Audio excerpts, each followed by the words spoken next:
Welcome to the Late Night with Chalky podcast. You got it? Friends and family, brothers and sisters, welcome to the Late Night with Chalky podcast. Our guest this week had an incredible, with major achievements in surfing and in business.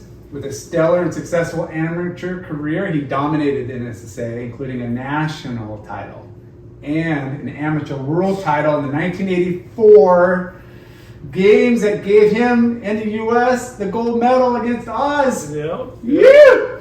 He continued his success, turning pro, and made a name for himself on the world tour and charging the North Shore. This guy, we're going to talk about cleanup sets and stuff in a little while. After retiring from pro surfing, his business career is just as impressive. He's worked for some of the biggest and most iconic brands in our industry, including Oakley, Quiksliver, and currently at Skullcandy, I don't know, 12 years or 12 years? 5. Yeah.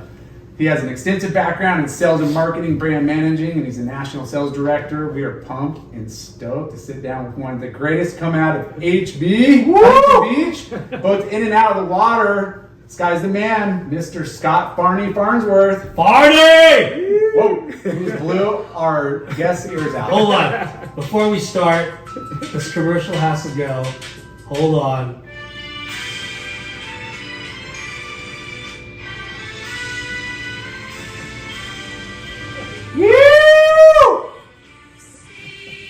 That's what I think about when I think about Scott Farnsworth. USA. I like it. He is. I love it. You know, I'm back in the USA too, so yes. a lot of people don't these days, but not me. Well, I mean, you've had some crazy, accolades, throughout your life. Yeah. And, as an amateur, getting that success young is incredible, and then What's up, continuing on, and me being a pro surfer, and it's always about me too. And that transition from surf to work and how that goes and what you've done after is really interesting to most. So Yeah. we'll talk about it all. Yeah, I'm happy it went well, because when you actually first start doing it, you don't want to do it. Yeah. No. When you're a pro surfer and someone tells you it's over, you got to go to work. It's Yeah. like, huh? Wait, what? Wait a minute. Wait. Hold on a minute. Yeah. I used to get paid to travel around and surf. That's way more fun Yeah. than going to work. So yeah, It's it's worked out good.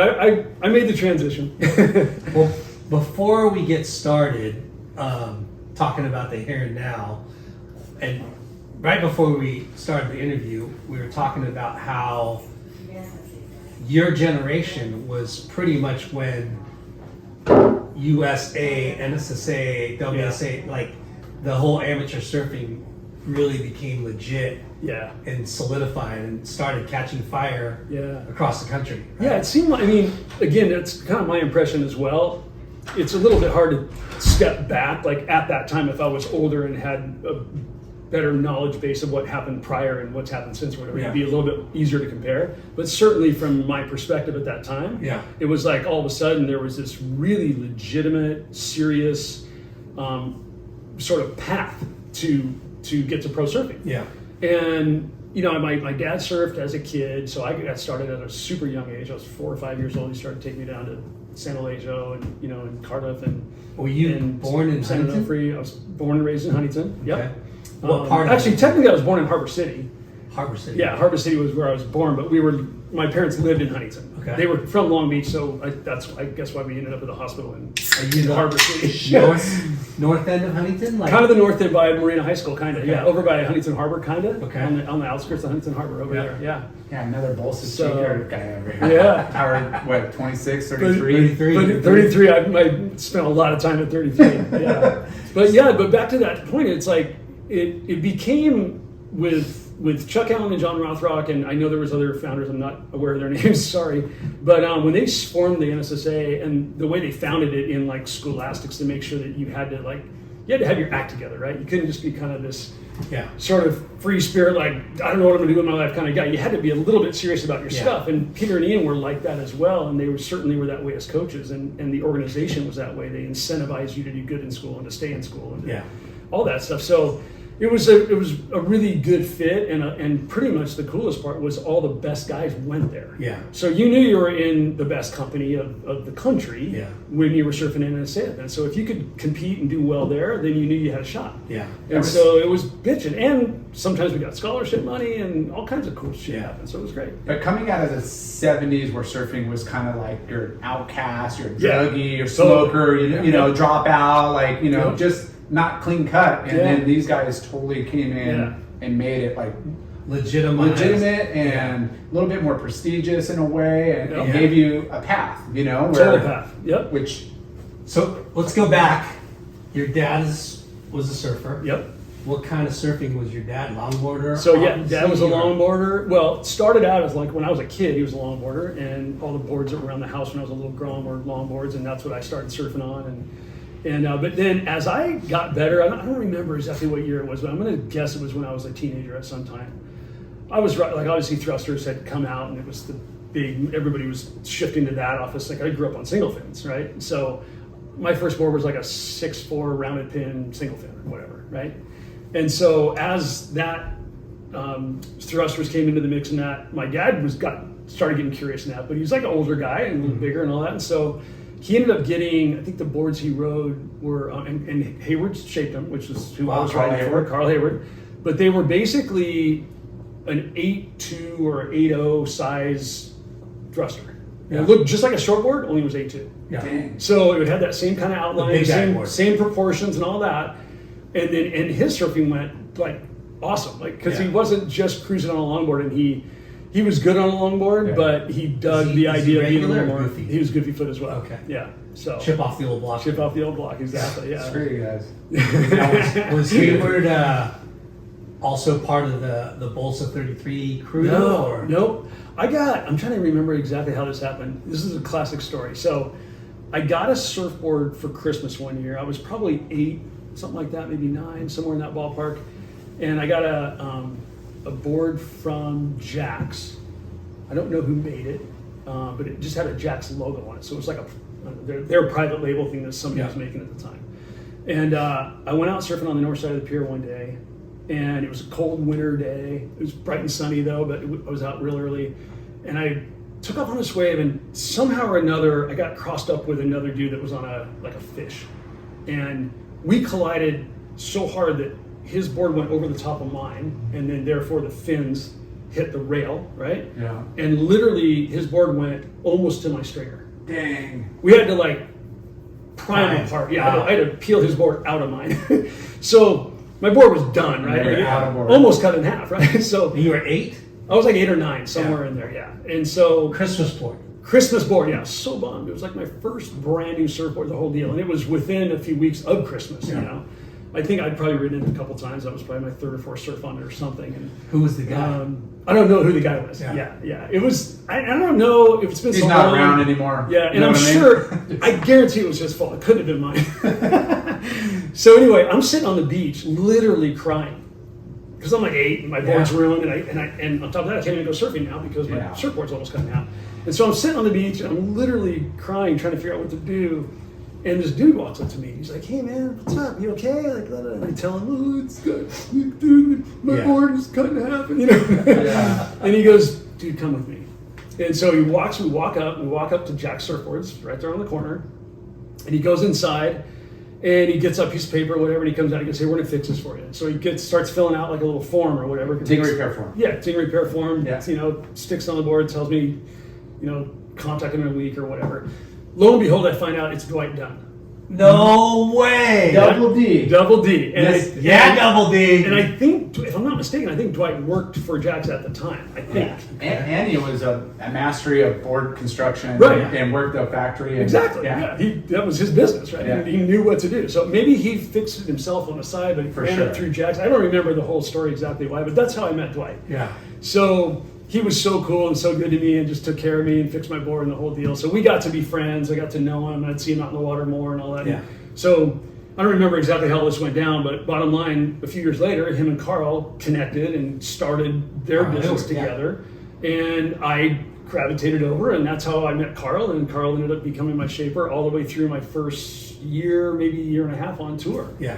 So yeah, it was amazing. Backtrack, you get that board, but we always talk about moving from spot to spot. Yeah. And the localism. Yeah. And the tension that the anxiety you face. Sometimes people are oblivious to it, but then other times wait, I'm in uncharted waters. So his dad's probably like, we're going to Bolsa because it's closer to home and it's less crowd or whatever. And then you're probably starting to rip, and you got kids going, we're going to the pier. I want to go to the pier, Dad. Yeah. Well, and as I got older and got better, right, I wanted to surf the best waves that were in town or whatever. And typically the pier was a little bit bigger, a little bit better. There was always better sandbars. All the dudes that rip surf the pier. Exactly. All the best guys would typically be at the pier. So you wanted to sort of be around that crew. That's why Lyndon never surfs the pier. Dude, I've never seen him there. But you know that there is that hierarchy, totally, and pecking order with every spot. And I remember my earliest memories of kind of dealing with that. And I'm gonna throw a couple guys under the bus here a little bit, but I remember the Downey crew was really intimidating to me, right? Yeah. And not that they were mean to me or anything, but they were just heavy guys, especially Mike. Big dudes. Yeah, and they were big. Man. I was a little kid. Yeah. Loud. Yep. Yeah. Loud, and big, aggressive. Yep. Yeah. And who else? Randy Woodine was another one. I'm sure there's others. That would just bark at you. Yeah, to keep you in check. Kind of give you a vibe. And the thing about it, which I actually still respect to some degree, because you guys know, you go down and surf lowers or whatever, you go to surf blacks, or God forbid you surf swamis or where there's 900 people in the water, right? Yeah. There's got to be some level of order, etiquette and order, right? Which is almost gone these days. And part of that's because there's just so many people in the water. Yeah. But at the same time, it's there's always a certain group that's going to be sitting where they need to sit, right? So there's only maybe 5 or 6 or 8 or 10 guys in the spot, right? But within those 8 or 10 guys, there should be a little bit of a pecking order. Who's been waiting the longest? Who's been out here for a half hour waiting for a set? Yeah. Just because you're not the furthest guy out or the guy on the most inside doesn't mean it's not your turn, Yeah. right? But people have to recognize I'm 5th or I'm 8th, or I'm not 1st, right? Well, and that doesn't happen anymore unless somebody gets a little tuned once in a Yeah. while. And I'm not down for the whole localism, be an asshole. That I hate that shit. But somehow there's got to be a balance in there, right? Yeah. I mean, Exactly. I teach my kid. I'm like, you want to catch a lot of waves, you find out who goes left more, who goes right more, Yeah. who doesn't make the drop, who misses waves. I'm like, you got to not just be out there with your freaking tunnel vision waiting for waves. You got to look at everything, which doesn't happen because nobody's been taught, and they just go out. Well, here's what they have learned. What they've learned is guy on the inside has right way. Yeah, not if you back paddle me. Yeah. Not if I've been waiting a half hour and you paddle up and sit on my inside 5 feet and call me off. No. There's so many nuances factors that have created this monster of no etiquette. No etiquette, right? The COVID thing attracted so many surfers. Yep. The schools, surf schools themselves haven't done a great job, I think. They don't teach etiquette. Of teaching etiquette and Agreed. just in all reality, anybody who's a new beginner surfer, even if they're not even if they're 2 years into it but aren't good, should not surf the pier. No. They should go to Bolsa or even the mid streets of Huntington or down the beach. Yeah. But that's kind of what people should tell those people. Should tell people. Yeah. Oh, Right. Yeah. Yeah. I mean, don't just go out and be another body in the water. Yeah. It's ironic to me because surfing lowers all the time since I lived there. You see so many guys in the water and you think, okay, I'm not catching a lot of waves today, and I'm catching way more waves than these guys, right? Why would you be out there? I don't know why they go and they keep coming back. And I think if I had to surf like that more than 2 or 3 times at the same spot, I'd quit surfing there. Yeah. Because I want to go out and ride. I'm surfing so I can ride waves. Yeah. I'm not surfing so I can sit and chat with my buddies, right? Yeah. That's part of it, but not the main reason, right? Yeah. So I still am perplexed that Yeah. dudes go out there, surf for 3 hours, ride 1 or 2 waves, and they're back the next day. And I'm like, it's mind-boggling. No, I have to share this experience that I had maybe a year ago. I'm surfing Southside, Tower 5, down the beach. Down the beach waves, yeah. And this couple was surfing. I've met him afterwards, but it's fun wave. right? It's like shoulder high. I'm on my little 2+1 just zinging. Yeah. And I catch this left, and this girl who's pretty new to surfing, but she can stand up. She looks right at me and she goes, going left, and stood up and went in front of me, and I like almost hit her, and she falls. And she looks at me and she goes, I told you I was going left. Oh my God. And I'm like, what? That's amazing. As you're already going down Yes. the line, coming at it. So I'm there's a perfect example of my Yeah, point, right? yes. Like, not only do they not learn the etiquette, but what they do learn is wrong. Yeah. Like, wait, I told you I was going left. Right, That I said it. B in the right way. Right. I'm like, you guys, that's not how it works. It's just, I'm gonna You're being polite, being Yeah. nice as you can. Yeah. Like, I was so in my head, I'm just like screaming, right? So I'll tell you a quick story that chimes in with that. So again, surf lowers a lot. Crowd gets insane out there sometimes, right? insane. I had a particular issue. This was last summer, I think. Might have been summer before last. I sit out there. I wait for I don't even know how long. It had to be at least a half hour. Every dude in the lineup, and the boys were out, right? Yeah. There was like Chloe and Griff, and like the whole crew, the normal crew that's out there is out. And so, we all kind of know, right? We all Yeah. kind of, and then there's a few guys that still get away with more than they should anyway because they're Yeah. Chloe, right? Yeah. Which is fine. I sat for I don't even know how long. Everybody in the lineup around me knew when sets came. They're like, "Farny, you in?" I'm like, "No, I'm waiting." Like, so everybody kind of knew it was my turn, right? Yeah. It was that kind of a vibe. I waited that long for a sick one. Finally, this perfect one comes through. Everybody's like, "Farny, you're on it, right?" I'm like, "Sick, I'm doing right, right?" So, sure enough, what happens? This guy backpedals me. I'm dropping in this wave, and I'm already my temper went from 0 to 10 just because he was even in the area. Yeah. And I knew in his mind he thought this is him, it's his wave, whatever. So Yeah. he just straight up backpedal me, we're just some random guy. Come off the bottom, I do like one turn, I come down facing, here he comes. I'm just like, so he ends up kind of, because I turned down, he kind of went out in front of me a little bit, but down the face of the wave. So I ended up sort of behind him, not like back this way, but above him, right? And kind of heading down toward him. He was almost going straight into the beach at this point because the wave kind of mushed out and we were just on the shoulder. And so I just saw red, right? And so I rode up behind him since I had the speed coming down the face. I rode up behind him and I literally jumped and tackled him. Yes.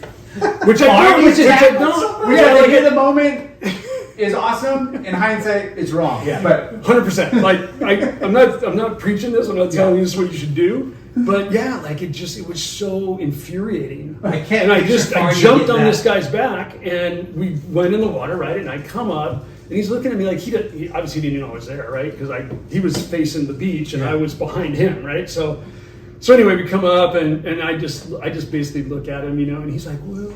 And I'm like, I look right at him, and I go, "You don't even know what you did, right? Like, it's not even like I can be mad at you because you don't even know what went down." Yeah. And so we spent the next literally 15, 20 minutes just me trying to educate him, like, right? Like I didn't punch him, it was nothing violent or anything. It's just, I wanted to try to take the opportunity to educate somebody, and maybe he'll tell his friends and then his friends will tell their friends. this guy Maybe. tackled me. Yeah. But I definitely got a bit of a bad rap on that one. And so I don't jump on people anymore. That's so out of character. I know. Well, that's the thing. Like, Yeah. But I can only suppress it for so long, Bro. Like You don't know how many times. Yeah. How many times Yeah. that we've had to Right. suppress it, Right. and bite your tongue, and just Yeah. paddle away. Well, and you know the deal. When you get in an issue, like you have a hassle with somebody, even if it's just an argument, right? Just a verbal thing, it just ruins your session, It's a right? negative, yeah. Everybody in the water is bummed. You're bummed. He's Yeah. bummed. Everybody's bummed. It's just Yeah. it's a bad vibe. So It sucks. But it's a fine line between like this guy who likes to surf down the beach because it's less crowded, but the people out there are a lot less, right. in Yeah. the know. Yeah. Right. Versus surfing the pier where you got a hassle, but most often you could work with guys that are better girls too. People know. It's like you kind of work together, split, Yeah. But it's really difficult when you're just like, I'm gonna go down on the beach because there's like half many Pros and people. cons for both spots. Yeah. There is. So going back, HB. the Young. board gets crashed by a twin finner. Yep. And Dwight helps comes me out. and saves Yep. your Saves me. board. That's awesome. Yeah. And Now, when did you start getting into contests? Contests and stuff. I don't remember how old I was.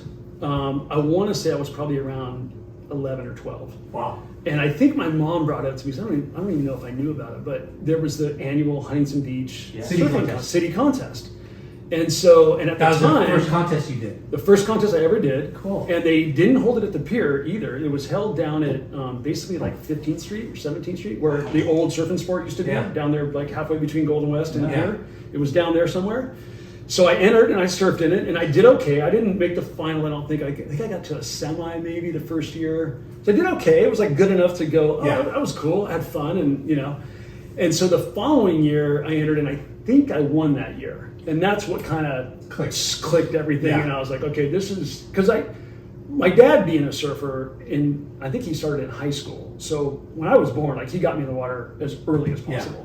So I was way ahead of most kids at that age. Did you bypass boogie boarding and all that? Yep, didn't do any of that stuff. Straight on to Dad surfing. said, hell no. Yeah. I don't even know. I hate to say it. I'll age myself right now, but I don't think they'd even invented a boogie board when I was that age. I remember like when Tom Morey like came out with the boogie board. So I think this was prior when I started. But and there certainly weren't like soft top boards. Yeah. Who was like your crew that you went and surfed with, like junior high? Bunch of high school buddies. Yeah. When I was before high school, I didn't have any surf buddies other than my dad. Wow. And so there was no other Groms running around. No, there was nobody. That's really kind of outside of getting a surfing contest where you're kind of like it's like your daily surf session. You're kind of like always challenged. How would you get to the beach? And it came into that like after. Well, Mom was amazing. Like since my dad was a surfer, like it was a family thing. Like being dropped off at the beach for 6 hours was normal, right? So the only problem was every now and then I'd get left at the beach because I wanted to stay and surf so much. Like if later on when I got a little bit older and I had friends and they could drive and all that kind of stuff, we would all go surfing. 4 or 5 of us would surf and inevitably I'd be the last one in the water and everybody'd be up in the car already in their clothes ready to go and I'd still be waiting for a set. And a few times people just drove off and I would just have to call Mom and go, I got left at the beach. But it was all, I didn't really have good surf buddies, like dudes that I surfed with all the time until high school. And then it was just a crew. Gary Clisby ended up being one of those guys. Nice. Bill Beasley was another dude. Brian Wormick.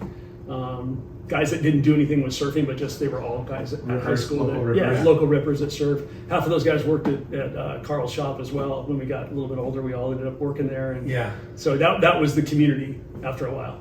So once you made the jump from like Bolsa, and now you're like, hey, I got sponsor Carl Hayward. I'm surfing the pier every day. Like, was Hayward your first sponsor? Yeah.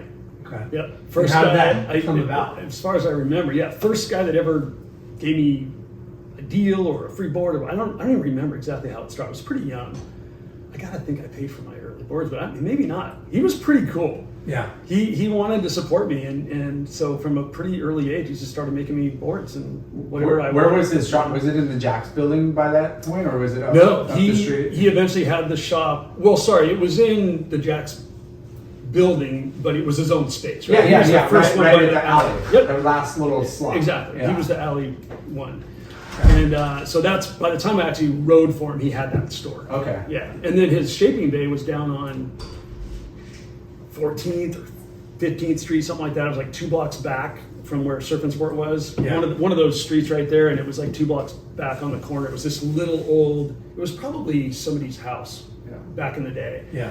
But they turned it into a little shaping room glass shop, and Dwight was over there glassing, and Carl was in the other room shaping, and it was just this one little thing with 2 dudes, and they just had their business and they were ripping. It's so crazy to learn and hear stories about what the scene was like way back in the day. Well, that whole, to give you a visual, from, I don't know, what is it, 5th or 6th Street to Golden West, there was basically, I don't know, 6 or 8 buildings. Yeah. Like there was the Surf and Sport building. There was like a energy, like SDG&E or something like that. There was something there. There was some school thing, or like it was like utility type buildings.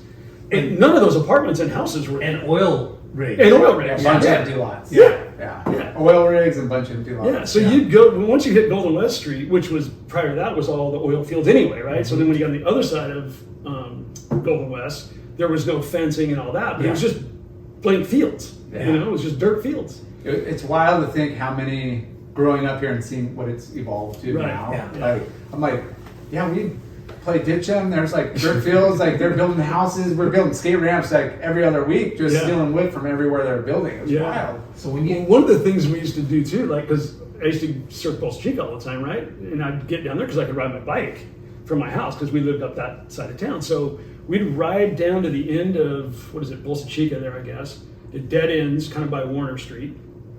And then there's all these fields back there. Well, you could kind of get through the gate and cut through, and then you could eventually ride down and cross over the marshland where that little bridge is. Yeah. In between the two swamp lands, whatever they call that over there.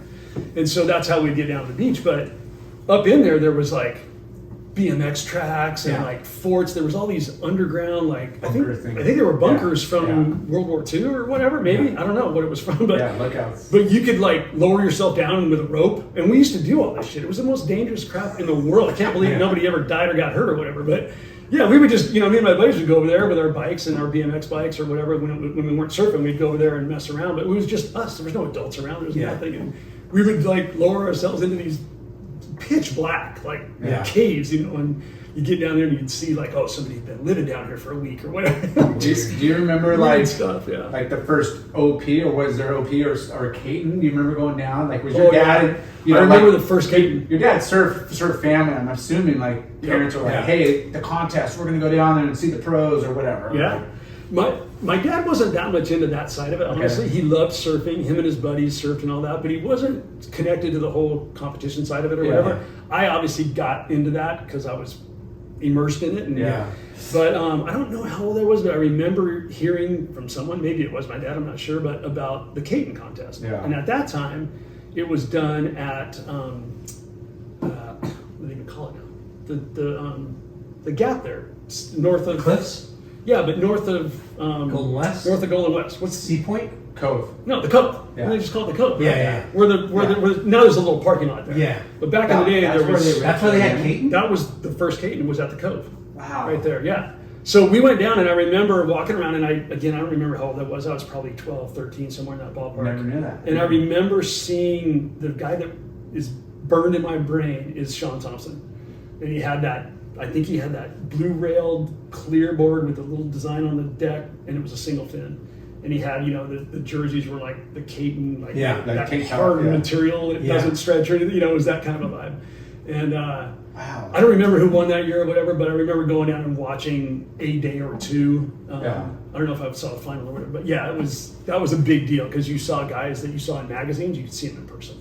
It was insane. I think the first one I went to was when Kern won on Northside. Like I don't remember I was younger than you a little bit, but I never knew they ran one down at the cliff. I think that was the last one because I think every time after that, I don't remember ever being there twice for that event. I think they moved it to the pier the following year. And it ran only a few more years.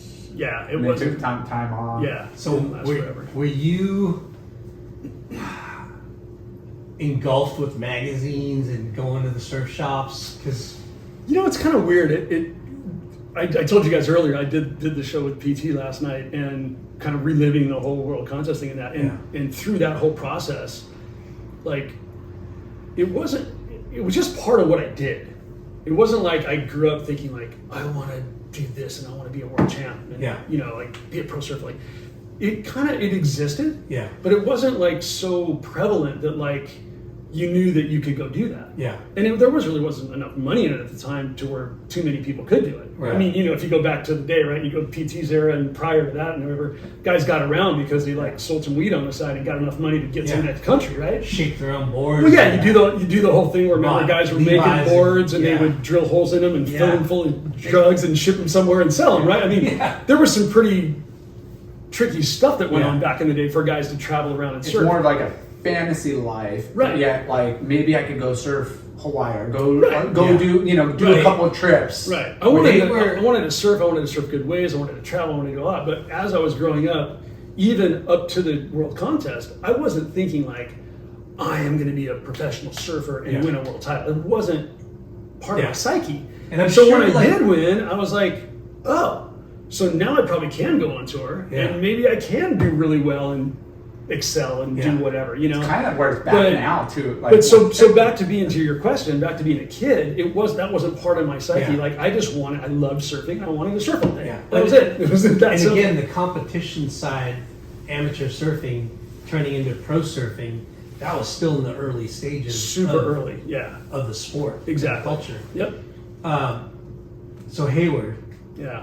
when you brought up that you started riding for Hayward, all your airbrushes were starting to flash in my mind. Yeah. Yeah. Who came up with the airbrushes? So I think Carl and I came up with it together, but I was basing. You had some iconic ones. Well, I was basing it off of Tom Carroll because he became yes. someone that I just focused on. I mean, just Tom surfing was unbelievable to me, and there was a few influencers that kind of touched me as a kid, and Bud was one of them. Yeah. Llamas, and for those of you that don't know Bud by Bud. Yeah, there. But yeah, and then Tom. You Yeah. know, and Tom was just unbelievable. So I love that little one stripe thing that he had Yeah. down, and so. But then Carl had his own label, right? His Yeah. own logo was that kind of wishbone thing. Yeah.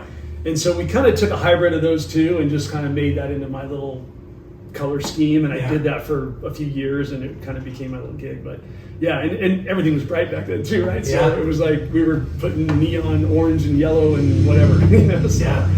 but yeah, So, I mean, you could tell who you were from a mile away. right. You know, Yeah, like yeah. not only your surfing, but because of your airbrush, you're like, oh, Yeah. that's Farny. Yeah. And that was we the were that thing. way too. Like I was the same way with other guys, right? Like you could spot Curran with that band, Yeah. right? He had, whether it was red or black or whatever, you could. It's like you knew, you know. Yeah. And then other guys like John Parmenter would be a good example. You Yeah. know, or Richie Collins is probably a better example. Yeah. Like you knew, you saw him, you can Yeah. see his Everyone brother had, a mile had away. their look. That's Yeah. their individual like identity, you Yeah. know? Yeah. So going back, you surfed the city contest, you won that second year. When did you get more serious about amateur surfing? Surfing, yeah. So I started doing WSA events, and again, I don't remember my ages, but I'm probably like 12, 13, something like that. And it's the Tysons running it, right? Oh, that I don't know. No, No, Not yet. Yeah, it was would've been before Bob. Okay. But was there Bob Pace? No, it was Bob.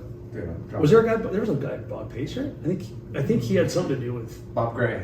WSA. Could have been that. I don't know. I forget. I want to say Bob Pace, but I'm not sure if that's even. So WSAs. But WSAs, which we had them sporadically in town or whatever. So Yeah. I started entering those, and unfortunately, the few times I entered those events, because I wasn't like super into it. I wasn't going like every event type thing. I just started sporadically entering Yeah. events that were close to home or whatever.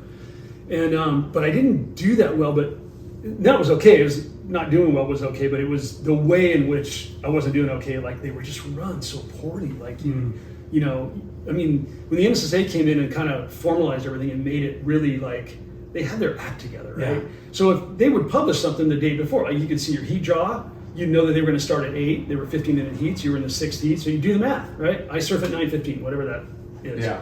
So you show up at 9:15, and sure enough, your heat would be Yeah. getting in the water, right?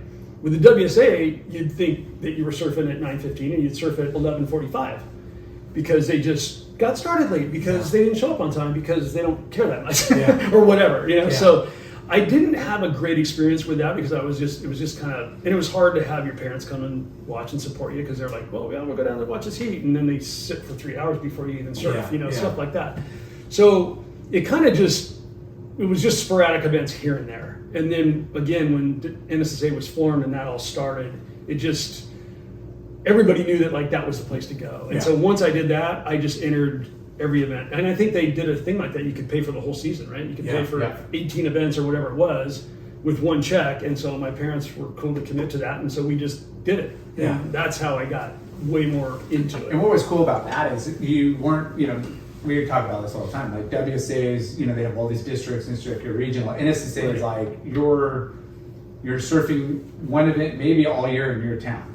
All the other 15, Right. whatever, Right. plus minus are out of your town in Right. different areas, Right. you know? Which So- was awesome because you'd have to go and challenge yourself against Yeah. the guys in LA Yeah. and the guys in Santa Cruz Yeah. and the guys surf in totally San Diego. different ways. And it got you All of it. exposed to all those Yeah. other red hot rippers that Yep. are And the spots, like he said, Yeah. different Like, waves. when you are able to like surf your own home break well. You're like, okay, cool. And then you go to surf somewhere else. Like, you imagine showing up to like C Street and be like, wait, what is this? Like, you know? Or they didn't do Swami's, but they did Seaside, which they just did the, you know, the World Amateur. I just saw the event. Outside boy, you know, like just totally different. Totally different. Yeah.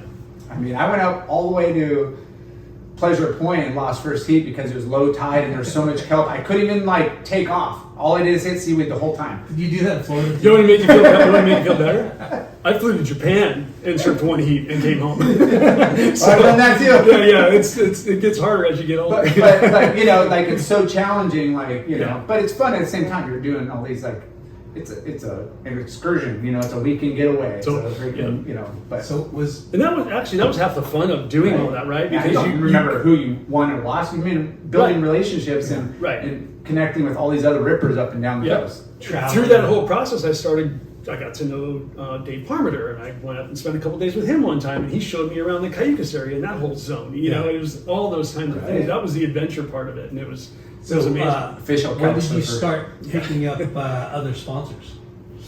Ooh, good question. So my sponsorship as an amateur. That was another like facet of surfing that started happening. Yeah, and at the time, it's classic you brought that up because at the time there was a full-on line drawn between amateurs and pros, and the N.S.S.A. was, you know, as they formed, they were one of the gatekeepers of that, right? So if you were an amateur, you couldn't receive certain things, right? As things progress and the years got there, they started saying, okay, you can accept things, but you just have to use it. Like, you can't go buy whatever. Yeah, it's got to use travel. Yeah, it's got to be travel, or it's got to be for equipment, or you got to spend that money wisely, right? If you were getting money from somebody, which not too many people did, but if you got any support, it had to be in the process of improving your sport, right? Not other things. Yeah. So, but for me as an amateur, the only sponsorships I had, because once I made the national team, which was so early on that I didn't have sponsors prior to making the national team. So once I made the national team, my sponsors were the national team sponsors. Yeah. O'Neill OP.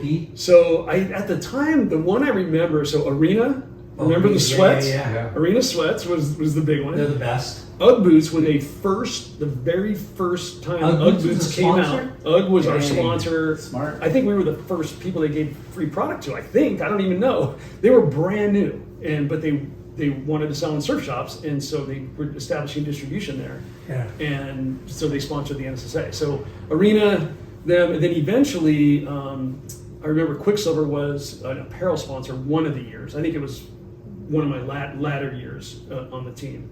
But yeah, so it was whatever the team sponsor was my sponsor. Yeah. So outside of Carl, it was just whatever the team had. Yeah. Then when I went pro, then it was like, okay, now we're going out for individual sponsorships and trying to land those deals. How long did you surf the N.S.S.As?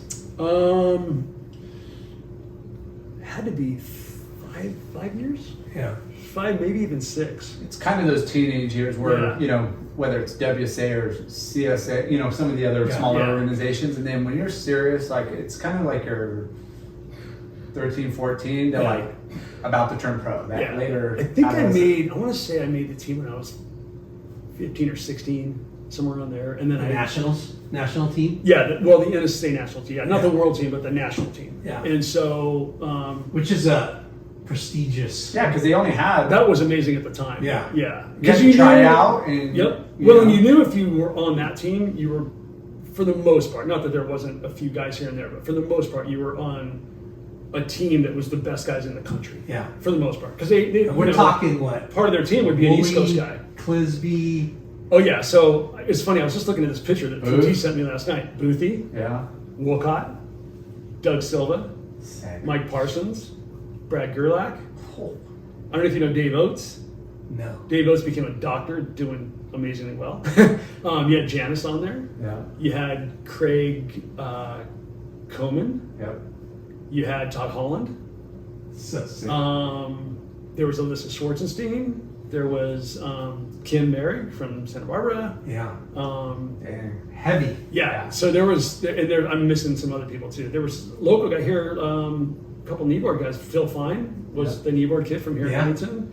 I know I'm forgetting a couple other people, but yeah, it was an amazing crew, and that particular photo, it ended up in the world contest, ended up being me, Doug, and Wooly in the top 3 spots. As we were all on the national team, and then we all made the world team, and then we dominated the top 3 spots in the men's division. So that was really cool. Yeah. That was a good era. Yeah, I mean, and we were not favored to win. Like, we were not even close. I mean, you had Kong, and Kong was already Kong, right? I mean, Quick, junior man already. Yeah, Quick had where was that world contest?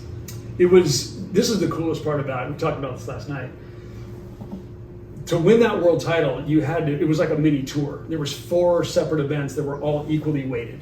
So it was like a mini world tour. That's actually so the really first cool. event. Yep, first event was I think it was Brooker Street. Second event was Oceanside, right there at the harbor. Third event was Ventura Rivermouth, and then final event was back at north side of the pier. But all those were equally weighted, so you got points just like a tour event. And so I won one event, made a final in the second event, and the other 2 I didn't do that well in, but I had the best point ratio. And the coolest part for me was what year was that? At least I won one of the events, right? Because Yeah. nobody won 2. Yeah. I made 2 finals and won one of them, and so I felt like, okay, I'm worthy, right? Because I didn't want to be the guy that won a world title but never won an event, right? You got seconds all year, but There's you an won. asterisk. There's an asterisk, exactly. And I didn't want to have the asterisk, so that was cool. Yeah. That's What year was actually that? they should. 84. Wow. Yeah. So you were 84 world amateur Champ, yeah.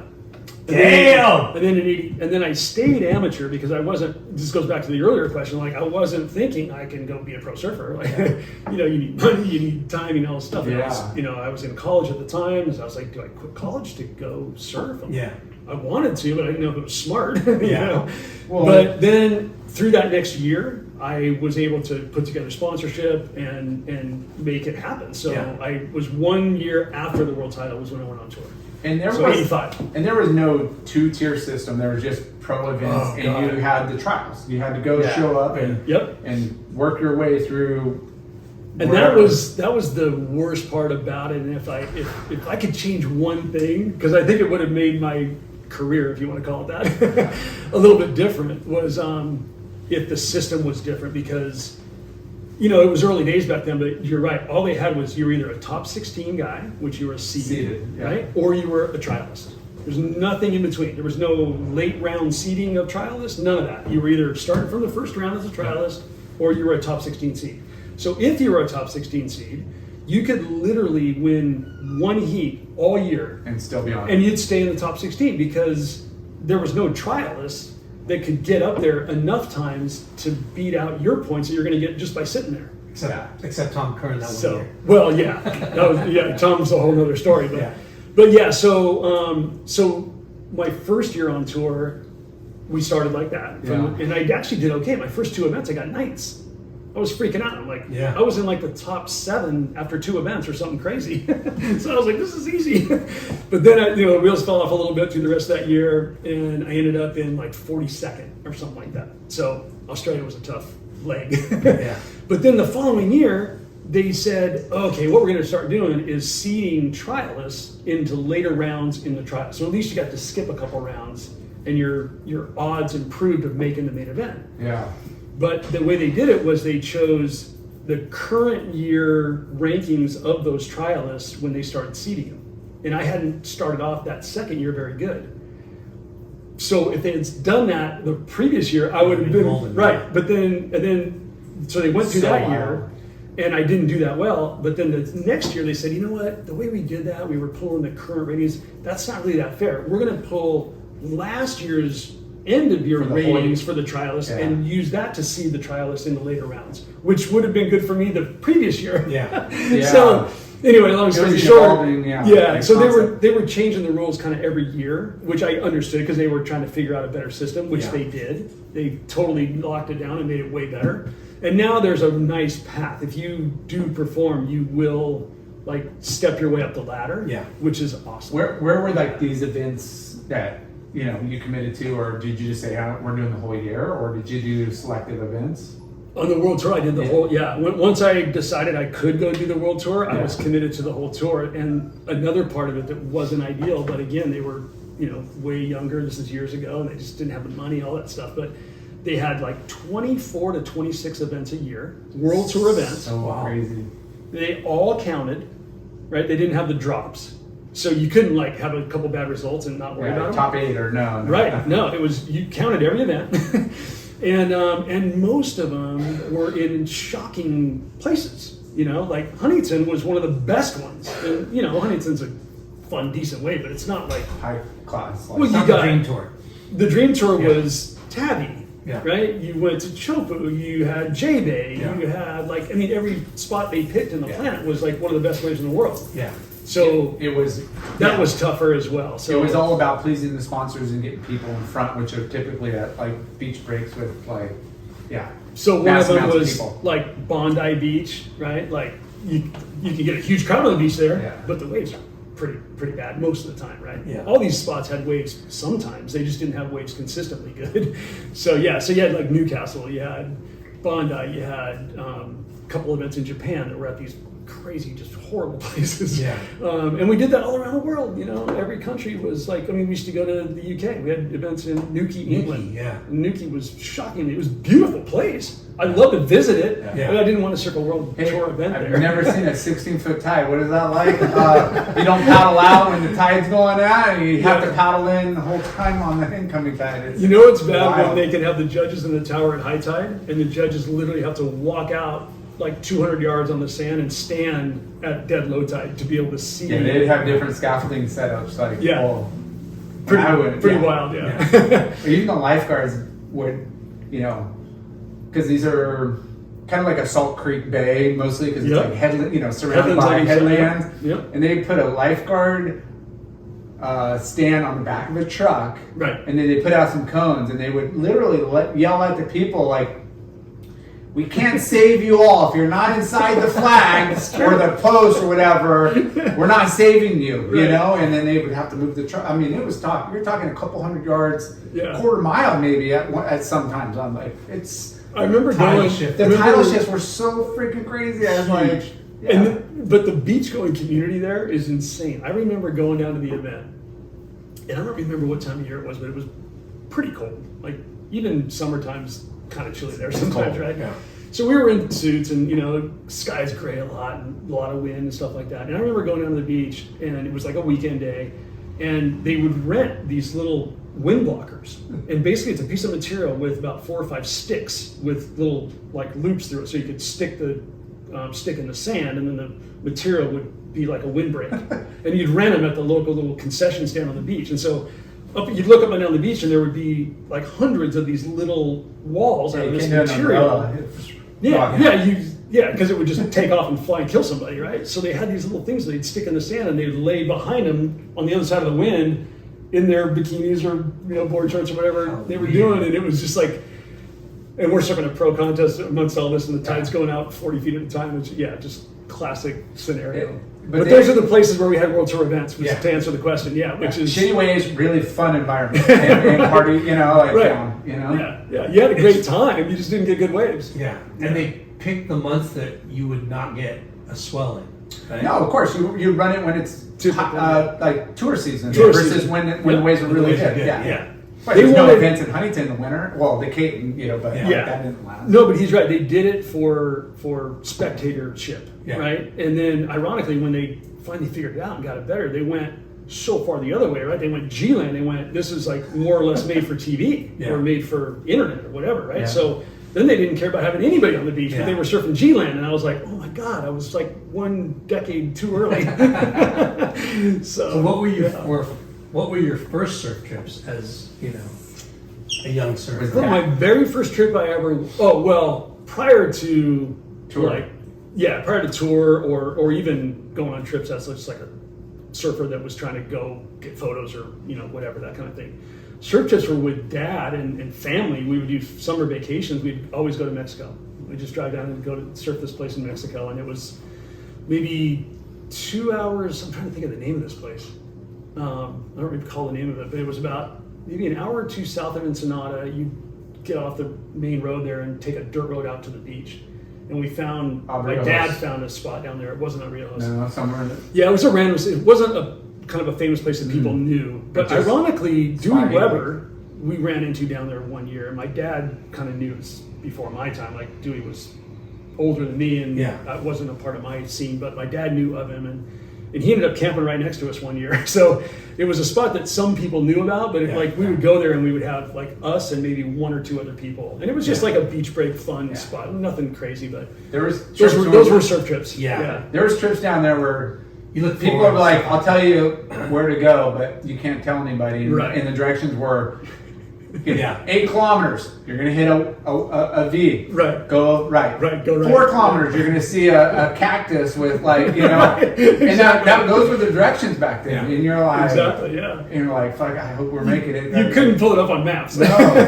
But there were some spots that we'd go surf and you weren't, you're going to just go score, you know, uncrowded, but so random. Yeah, and we did. We got fun waves down there. I had one incident down there one time. I again, back single fin days, right? I had a little, whatever, 6'2" rounded pin, single fin, and the thing, I fell off on a wave or something. The thing hit me in the foot, like in the ankle, like right at the base between my ankle and my foot, and the fin hit me, and it went in, and then when the board moved, it snapped off the tip of the fin in my foot. Ooh. Oh my like a fiberglass fin, which is super strong. I can't believe it happened actually, like it, because it didn't. Not that it didn't hurt, but it didn't hurt that bad. But it's not like a splinter because it's really right. Yeah. But I had a cut about that big, maybe an inch and a half long. But this fin was stuck in it, and obviously I need stitches or whatever. So we're down on the beach in Mexico somewhere. So what do we do? My parents had to like unhitch the car from the trailer, and like because we had a station wagon with a freaking trailer we pulled behind it was our camping gear, right? And so they drove me up to a hospital in Ensenada, and I was terrified because I'm thinking we're in Ensenada, like it's. I mean, the hospital is like there's mud on the outside of the walls, and it's like a little hut, Yeah. And so we go in, and they're like, yeah, okay, we can help you out. And so we fill out some forms, whatever. Wait a few minutes, they take us in. This doctor does an insane job on my foot. Like gets the thing out, like there's no pain. They stitch me up, it's all good. They give me a prescription for an antibiotic or whatever, and we're thinking like, I don't know how much it's going to cost. Like we're $25. Yeah, like we're Americans, and like they're gonna think this rip these guys off or whatever. And so my parents, they grabbed a bunch of money. We borrowed money from like the neighbors that were camping next to us just because we didn't needed cash. And I think it was, you said what, $25? I think it was 32 or 18 or something, something stupid. So we like paid. We went okay, and we were out of there. And it was fine. So yeah, some of the little. And the most expensive part was probably the antibiotics. Yeah. Versus like that. The doctor. The most expensive part was the gas driving to the hospital. Well, that too, but you know what I mean. Like it's not it's not the doctor's, like time. It's something that they have to import or get, Yeah. So, but those were fun trips. Like those were like the things you remember, and like you'd be down, you'd surf, and you'd come in and you'd like smack your sister upside the head and have her chase you around the beach for a while. Stuff like that. It was just funny, stupid things. So I know from knowing you and your history, but like I was reading it like 16 was like you did a trip to Hawaii and like it was like real. That was my first real trip. Did you go surf Hawaii prior to this? Nope, I'd never been to Hawaii. I went with any the big wave national experience. team. So because my dad started me so young, Yeah. I got exposed to surf and bigger surf as a pretty young kid. Yeah. And not that I didn't what take my spots, beatings, but just around town. Yeah, I wasn't California gets right. Yeah, but I wasn't like as a little kid, right? I'm talking about like again when I was like 8, 9 years old or whatever. Like there were days where I was fine going out because starting at 5 or 6, you'd get a 4 or 5 foot wave on the head and you'd realize it's okay, you're not going to die, right? And then so as you get a little bit older, that just ramps up. Yeah. So you get a big north swell in the winter, whatever. Southside bowl would be breaking 8, 10 foot on the face, whatever. I'd be out there at an age where most guys my age wouldn't be. Yeah.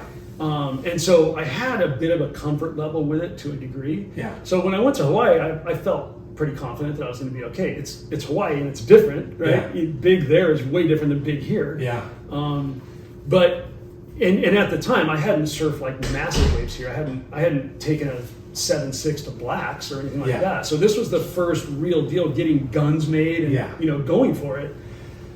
One of the coolest parts about it, Bud or anybody like give you a pep talk or the only thing we had is like by this time I was on the national team, and so we had Ian and PT, and those guys were our go-tos, right? I told you.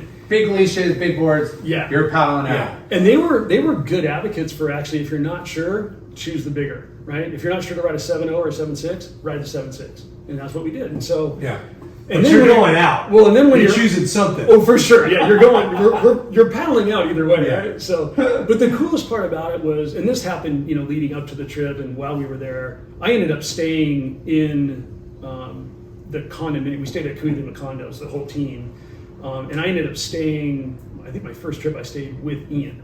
So the whole time you're getting feedback, you're getting knowledge, you're getting coached. He's telling you where to line up at sunset. He's telling you what not to do at pipe, or things like that. Yeah. So that was really cool. And by the end of that trip, not the end, but somewhere toward the middle or end of that trip, it got really big and Waimea broke. And they were like, who wants to go? Who wants to go? And like a couple of us raised our hands. I can't remember exactly who, but I know I raised my hand. I was tentatively raising my hand. I wasn't sure if I wanted to do it, but I was like, it's got a huge channel. If it's that big, I'll sit on the side and watch guys, right? How bad can it be? So PT loaned me a board. I think it was a 7.7 Rusty, I think. I can't remember who made it, but it was a big board, biggest board I'd ever ridden. And we paddled out at Waimea, and I caught like 3 or 4 waves. Randy Rarick was out there, which was rad, and a bunch of other heavy dudes. But Randy saw me get, I think, my first wave, or one of my best waves. And so I had a good trip. I didn't die. It was all great. And I surfed Waimea, my first trip there at 16, which not too many guys did. It's like proper. Yeah, it was proper Waimea. It wasn't like pinballs or anything. It was proper out on the boil. It wasn't the biggest Waimea I'd ever been. No, it wasn't closing out or anything, but it was legitimate. 20 foot? Yeah, legit. It's at least Waimea. 50. It needs to be 15, 18 to break on the boil. Like out there.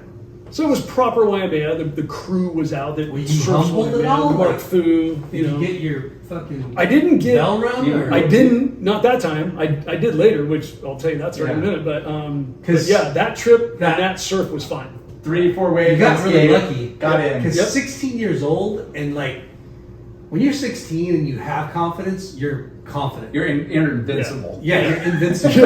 You think you are.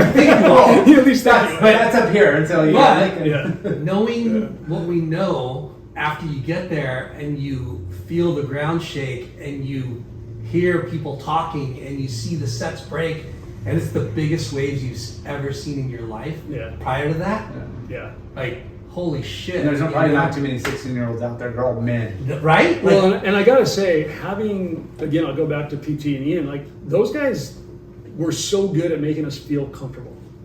And not like they didn't instill some level of fear in us, but like confidence. They were like, look, here's how to avoid the really bad shit, right? Like just don't. There's certain things you shouldn't do, and there's places you should line up and places you shouldn't. So just do your best to keep that in mind. And so those little tips in that made a big difference. Yeah, you're still going to get. I mean, you're surfing sunset. Sooner or later, you're going to get caught by a West Peak. Yeah, you will. Yeah. But what they did with us was they're like, let's sit in here and let one get us. And you're like, huh? We want to do this on purpose? Yeah. But we did when it was not huge because you got to feel, okay, this is what happens.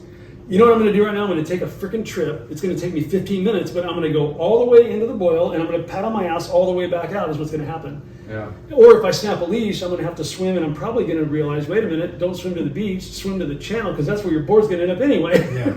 Right? Like they taught us all that. Yeah. And so I had a pretty good comfort level with certain things, but again, I've gotten my bell rung there more than once. I accepted death at one point at Waimea years later because I didn't do the right thing and I did blow it and I got caught and I almost died. And at one point I was like, I had to accept because I thought I was going to die. So I mentally accepted it. I was like, this is how it ends. So this is it. Crazy. Check it out. So that was a Billabong Pro event in Hawaii. Was it Billabong? No, that was just a day. There was an event going on. The Sunset event was on. So I don't know if Billabong had sponsored it, but it was the Sunset event. There was a World Tour event at the time. I had lost out in early rounds, but I was rooming with Joey Baran. And Joey is a charger, obviously, right? And he's like, I don't know if you know Joey very well, but he's like antsy, right? He's just always got to be going doing something. And he's like, quick, like let's go. So we get up in the morning, throw a couple boards on, go down. We get to Sunset, and water is washing over the road.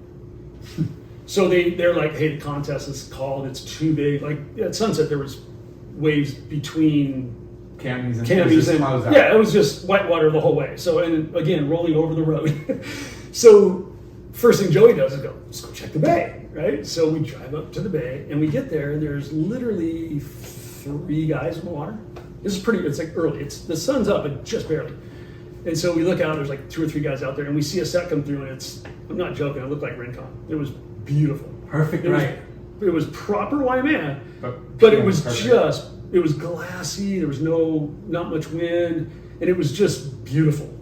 All blue and sunny and wax it up, let's go. So Joey's like grabbing, like, let's go, you know, and I'm like trying to look at it like, dude, it's Waimea, like I haven't done this in a couple of years, you know, and the biggest board I had with me, I think, was a 710. And that's what we threw on the car. So like that's not really a Waimea board. It's a good sized board, but it's not Waimea board. And it wasn't huge yet. Little did I know, and this goes into the story, it was getting way bigger. But at the time when we looked at it, it looked just playful and fun and just killer. I'm like, this is the best way for me to go out and get a bunch of good waves of Waimea and get a better feel for it. There was no surf line where you're just checking it. It's going to peak in like 4 hours. No, it was like, you're out there. There might have been a wave track phone number we could have called, but we didn't. You know, Joey was amping and trying to get out as fast as he could. And we, you know, at that time you could park in that little spot up against the cliff on the side of the road right there. It was like 2 spots. So we parked there and we grabbed our boards, we ran across the street down the rocks and we jumped in and paddled out, you know? And so I'm like, I don't want to paddle out alone, so I better go with him. He knows what he's doing, right? So we paddle out.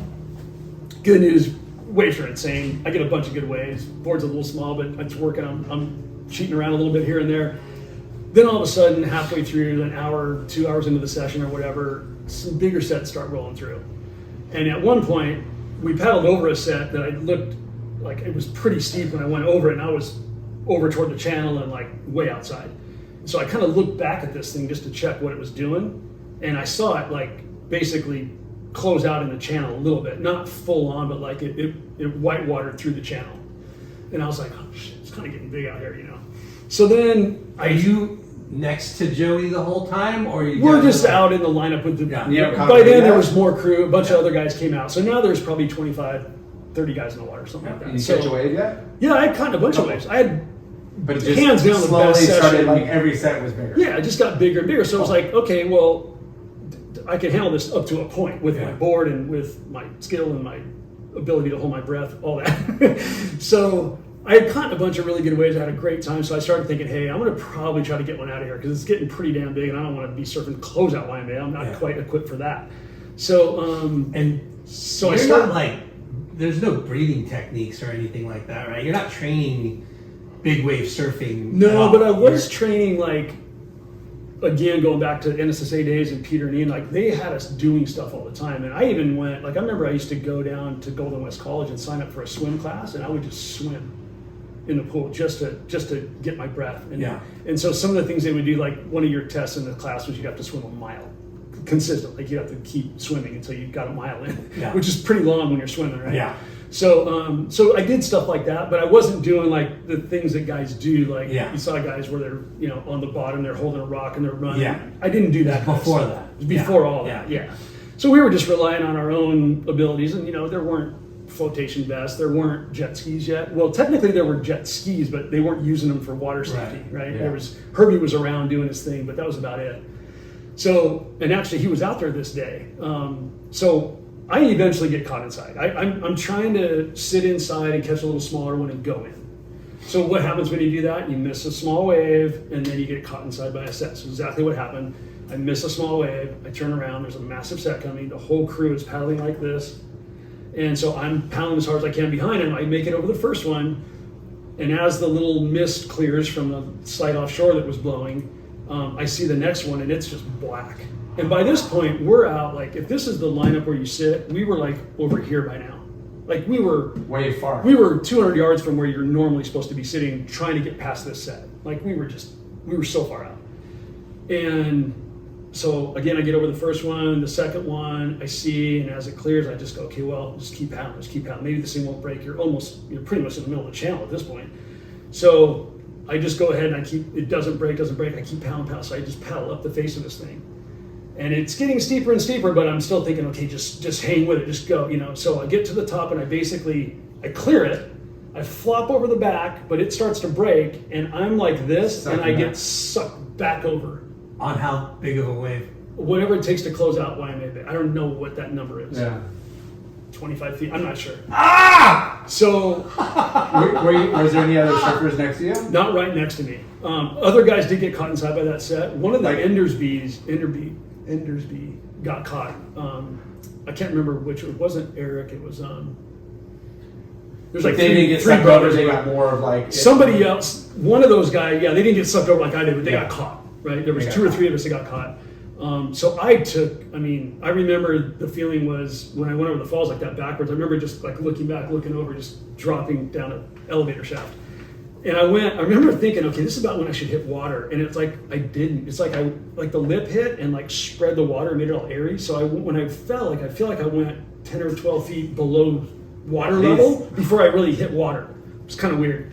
And so I get just annihilated. It's like someone handed me a hand grenade. It just, you're holding onto the board. I was holding onto the board, just going over the falls. Like, what else am I And then when you get to the bottom, into the water, it just explodes. It explodes, yeah. And the board gets yanked out of your hand. Yanked straight out of my hand. Didn't even have 710. They spray?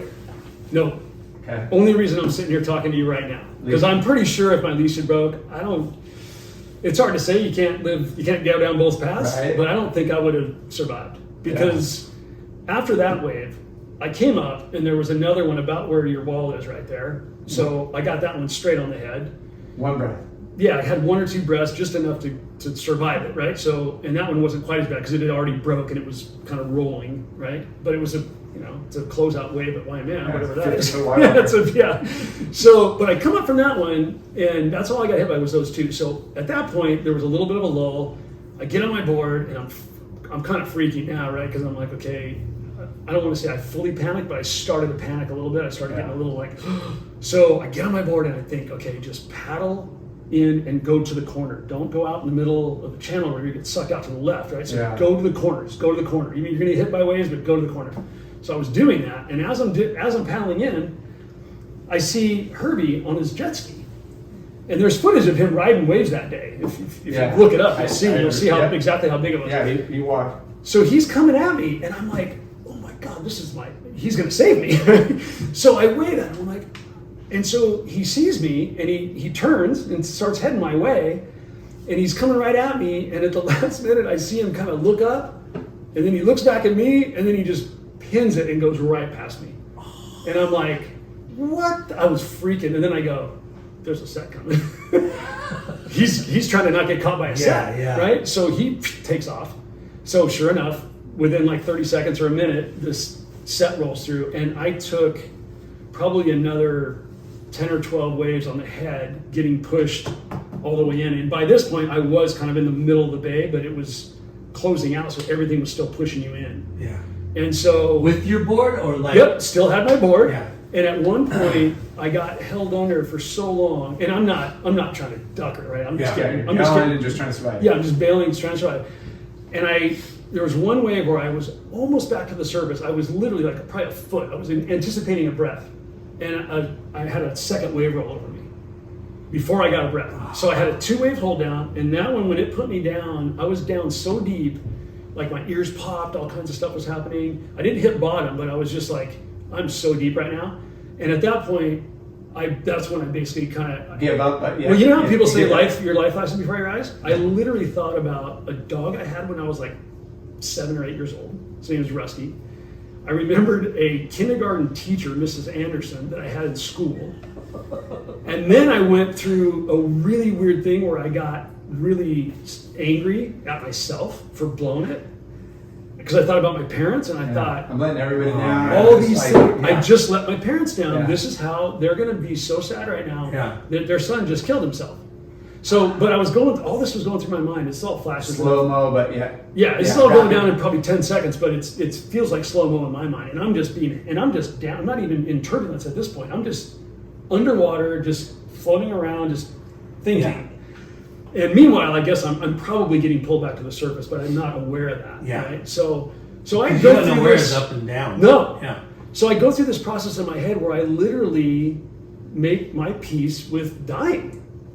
I'm like, I just have to accept this because I can't get out of this. I'm like 20 minutes into this whole debacle. Yeah. Right? This wasn't like a 5-minute thing. 20 minutes is a This was like a 20, 25 minute program to get me from where I was to the beach. Yeah.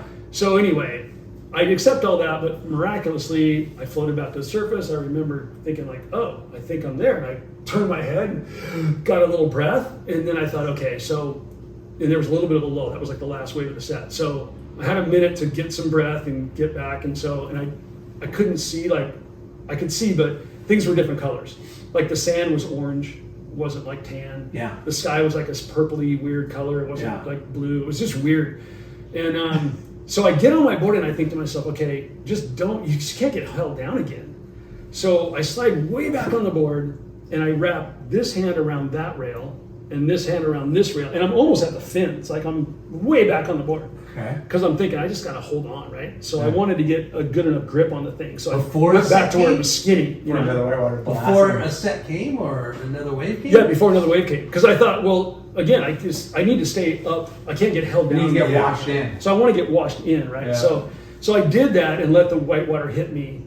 And the good news was when it hit me, it blew me like forward about 20 feet or something. And I bounced around a little bit, but then I wadded and lost my board and everything, but I didn't get pushed real deep. Yeah. So I came up from that one fairly unscathed and it didn't take that long. And you got pushed in. And I got pushed in. And so I go, yeah, I'm going to do that again. So I grabbed my board again and I turned around and I did the same thing. And that time I held on for a while and I was like just belly womping in. Yeah. And somewhere in there I wadded up and ate it. But when I fell, I was kicking around trying to get, and I touched sand. Yeah. And I'm like, I made it. I'm in the shore break.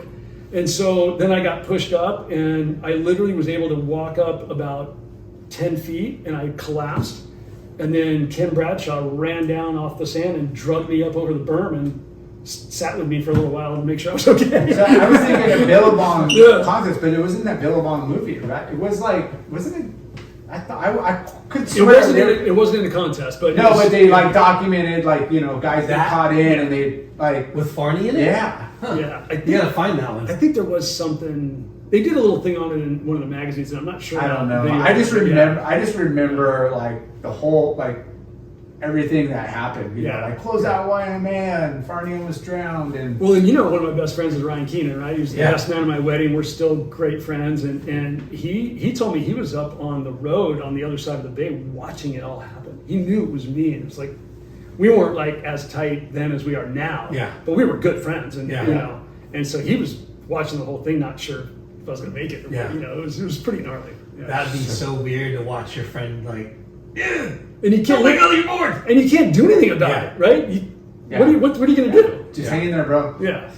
And the only thing back then, other than like the possibility of maybe Herbie helping me, was they would fly a helicopter in and drop a freaking cage down. That's how guys were saved back then. Yeah. And I was looking around, is there one of those guys around here? Because I need one. Yeah, that's right. They did. That's what they did. They would drop a freaking little cage with a net around it, and you'd climb in the thing and they'd lift you out, So in the Magnum PI like helicopter. Exactly. Yeah. Full on Magnum PI. Yeah. Yellow and black one. Yeah. So going back for your early sponsors, right? Yeah. You had a classic group. Yeah, you had like amazing sponsors. So Did you ride for Instinct at one point? I didn't, but my first clothing sponsor was, and people mispronounced it back then, and I think they just gave up and said that's okay, but it was Jimmy's. You rode for Jimmy's? But people called it Jimmy Z. Yeah. But it was actually pronounced Jimmy's. The guy's name was Jim Ganser. He's the guy that founded it. Super brilliant guy. And and they had just launched the company. Vince, I didn't know you rode for Jimmy's. What was Vince's last name? Klein. Vince Klein. Yeah. Vince Klein was like their main rider out of Hawaii. And Vince and I knew each other, and we were good buddies, and that was cool because he's a great guy. Yeah. And so they brought me on board. That was my first clothing sponsor. I had as pro, or as a pro. Yep. Okay. So they were the first people that like paid me to ride for them, that kind of thing. And then O'Neill was my wetsuit sponsor. Carl was making my boards, and somewhere in there, I'm not sure if it was the first year or soon after, but PT hooked me up, I think through his job at surfing. By this point, he was working at Surfing Magazine, I think. and all his advertisers and that, he had a connection with a Mexican food company called Piñata. And literally, you'd go into like the grocery store, and you get like frozen burritos or tortillas. Picante or Nope, Piñata? Piñata. Okay. Yep, it was a red logo, and called Piñata, and they made salsas and frozen Mexican food and stuff like that. And he organized them to support me, so I got a little check coming from them. Sick. And then separately, which I think came from a guy who ended up being my manager, which was awesome. He was a guy that knew a bunch of people up at O'Neill. He lived in the Santa Cruz area. And this is kind of funny. I was riding for O'Neill, and the O'Neill guys said, you should have this guy be your manager. Like, they were like, he can even make us pay you more money. and I was like, well, that's really nice of you to do. So I hooked up with this guy. His name was Hector Lizardi, super good guy. And he was a surfer, but not a great surfer, but loved it. Yeah. And but he was from the music industry. So he was a tour manager for bands he worked for Michael Jackson. He worked for ZZ Top. He worked for like just the biggest bands. Grateful Dead was one of his bands that he worked for. Crazy. So this guy was really cool, and it was cool for me because he opened me up to all this other stuff I got to go do with him, right? We got to go and see shows all the time and all that. Honestly, I felt like, I didn't remember that you rode for Jimmy's, but I remembered that you had the best ads. Did you think that too? I liked the ads that because your people ads gave were me. Way like you look like a model. You know what I mean? Well, there's a whole side of that blue too. eyes. Yeah. There's a whole side of that that's got good and bad stories to it as well. But real quick, back to him. The reason I brought up Hector is because the music connection. Yeah. He got me hooked up with a company that, you remember Avalon Attractions? Yeah.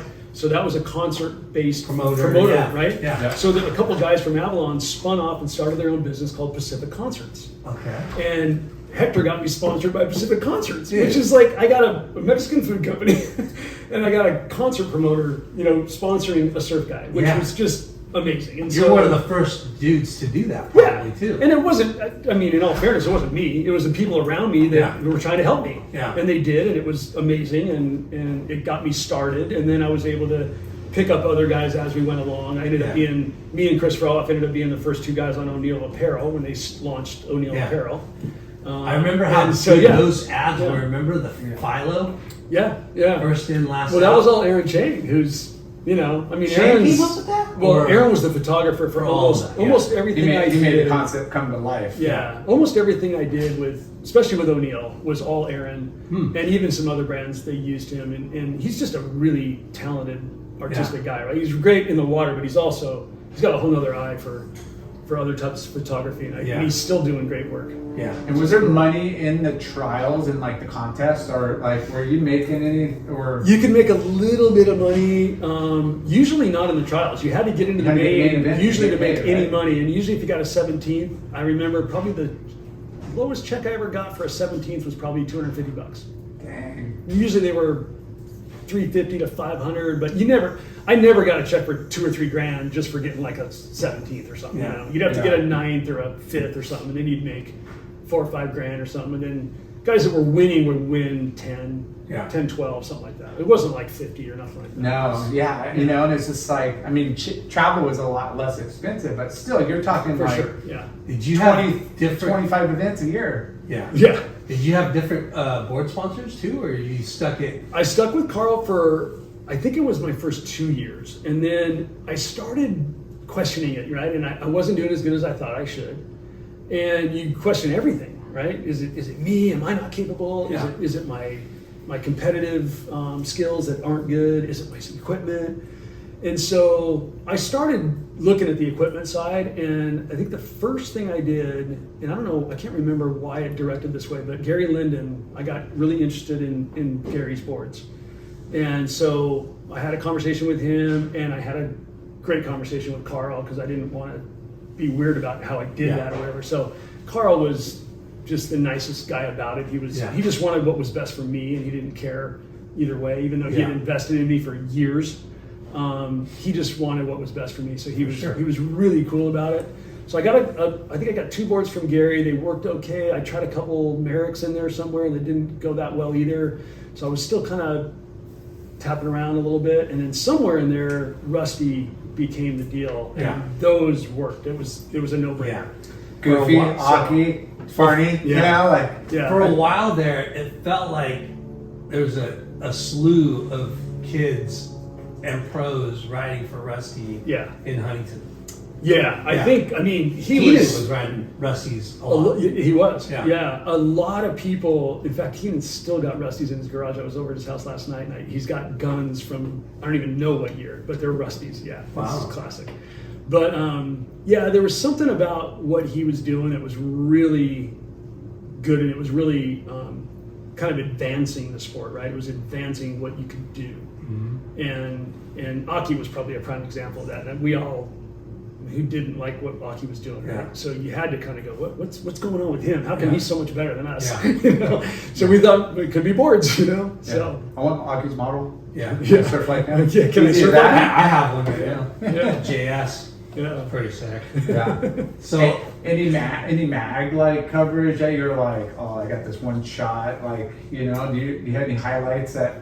You know, I was pretty lucky with the coverage, especially because like technically I probably got more coverage than guys ranked in my area. If you were to equate those two. Which went Right. hand in hand back in the day. Like Yeah, a the lot of higher it- a you're lot of it ranked, did. and you know, Yeah. the more kind of photos you would get. Yeah, a lot of that was connected. I mean, there were guys that were out of that loop a little bit. Chris B, Big B was Yeah. one of those examples. He wasn't a great competitive guy, but he really got a lot of coverage and Yeah. stuff like that. He was tight with Flame, that helped. But so when the coverage I did get, I felt was really cool to get, and it helped my whole program, right? Definitely. It helped sponsors, helped all that stuff.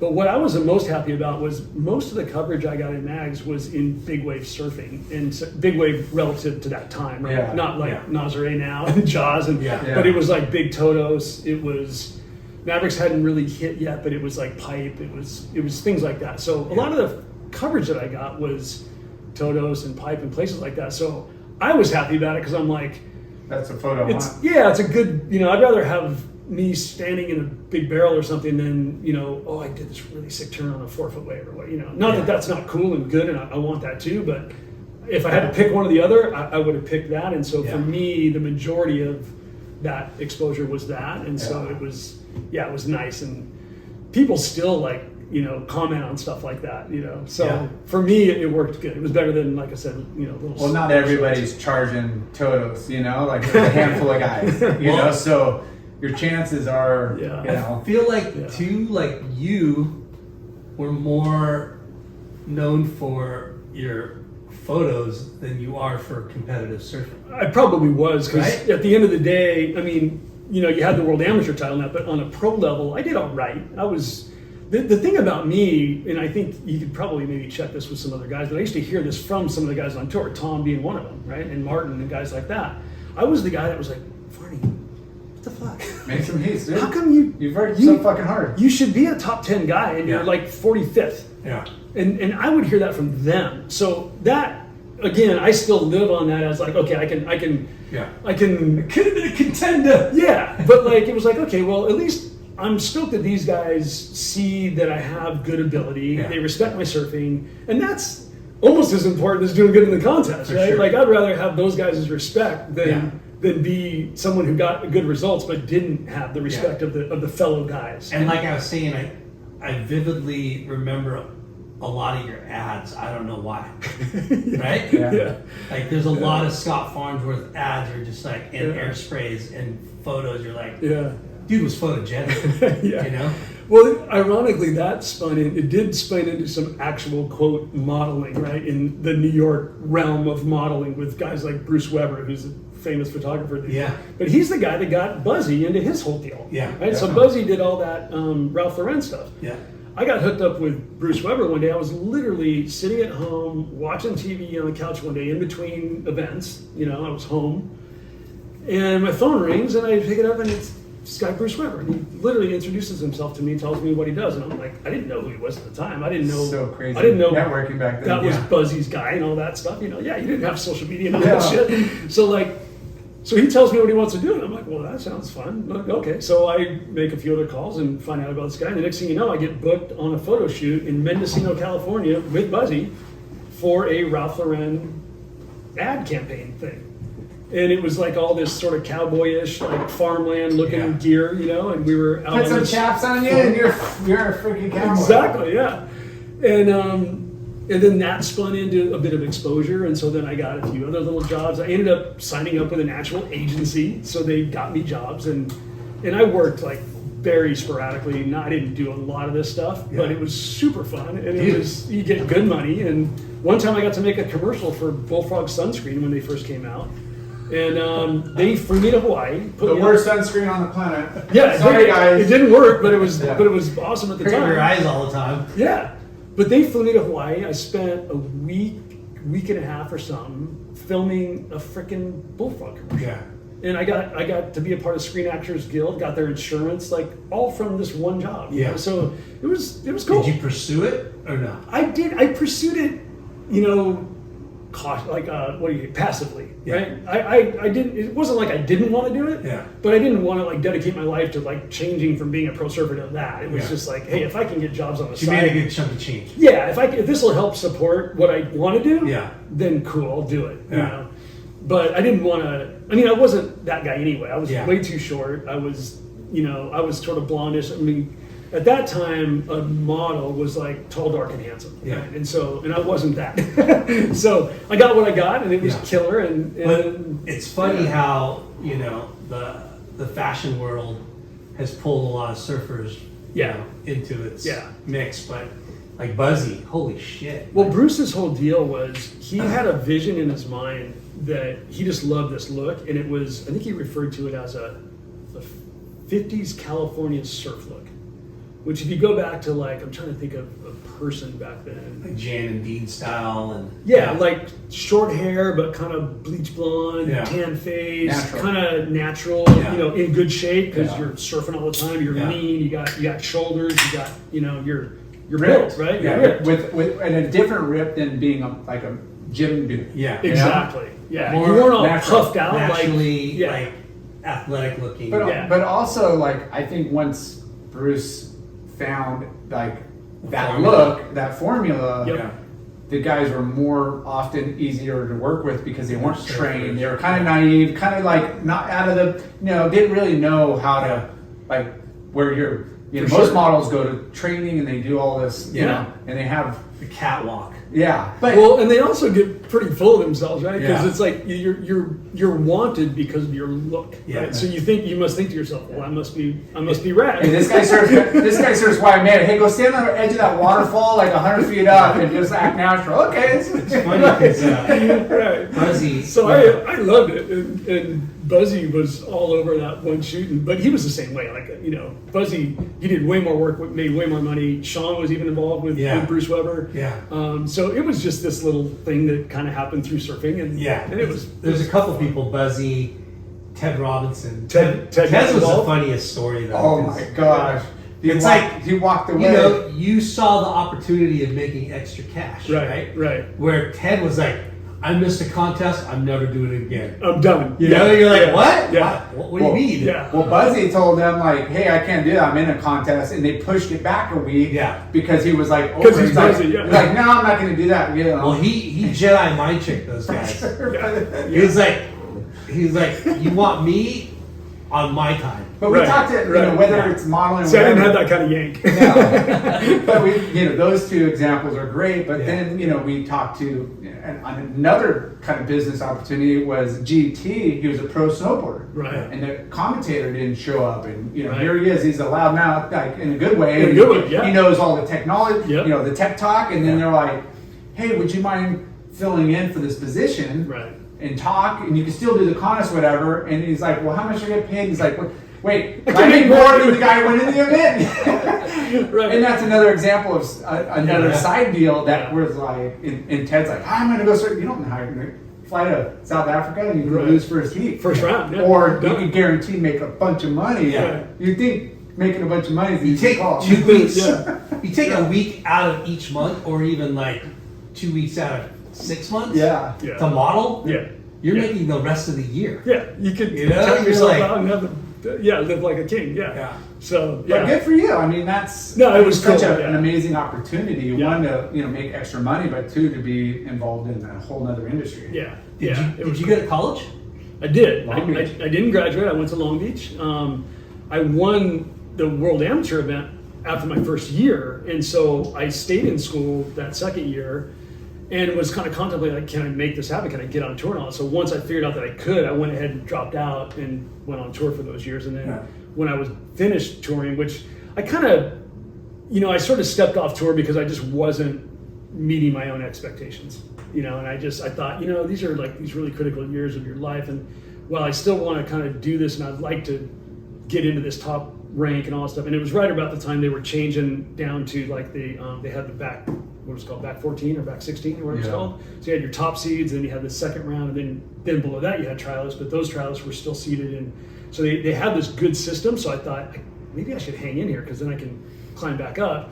But it was also at that point where I was like, the sponsorship was still there. I could have probably put that together and kept going, but I just thought I'm at this critical place where I need to like do good here, or I need to like get on with my normal life, and I didn't want to just fade off into like working at freaking Jack in the Box or whatever, right? So quit the tour and then signed up to go back to school and was doing my first semester, I think, and then I got a call from Dan McInerney, who I think most people know in the industry was a Quiksliver rep down in San Diego, was one of the founders of Oakley sandals. He partnered up with a couple guys from Nike and they started Oakley, and Dan's been doing great ever since. But he was a rep in San Diego for Quiksliver at the time who needed a sub rep. And I got a call from him, and he basically hired me over the phone.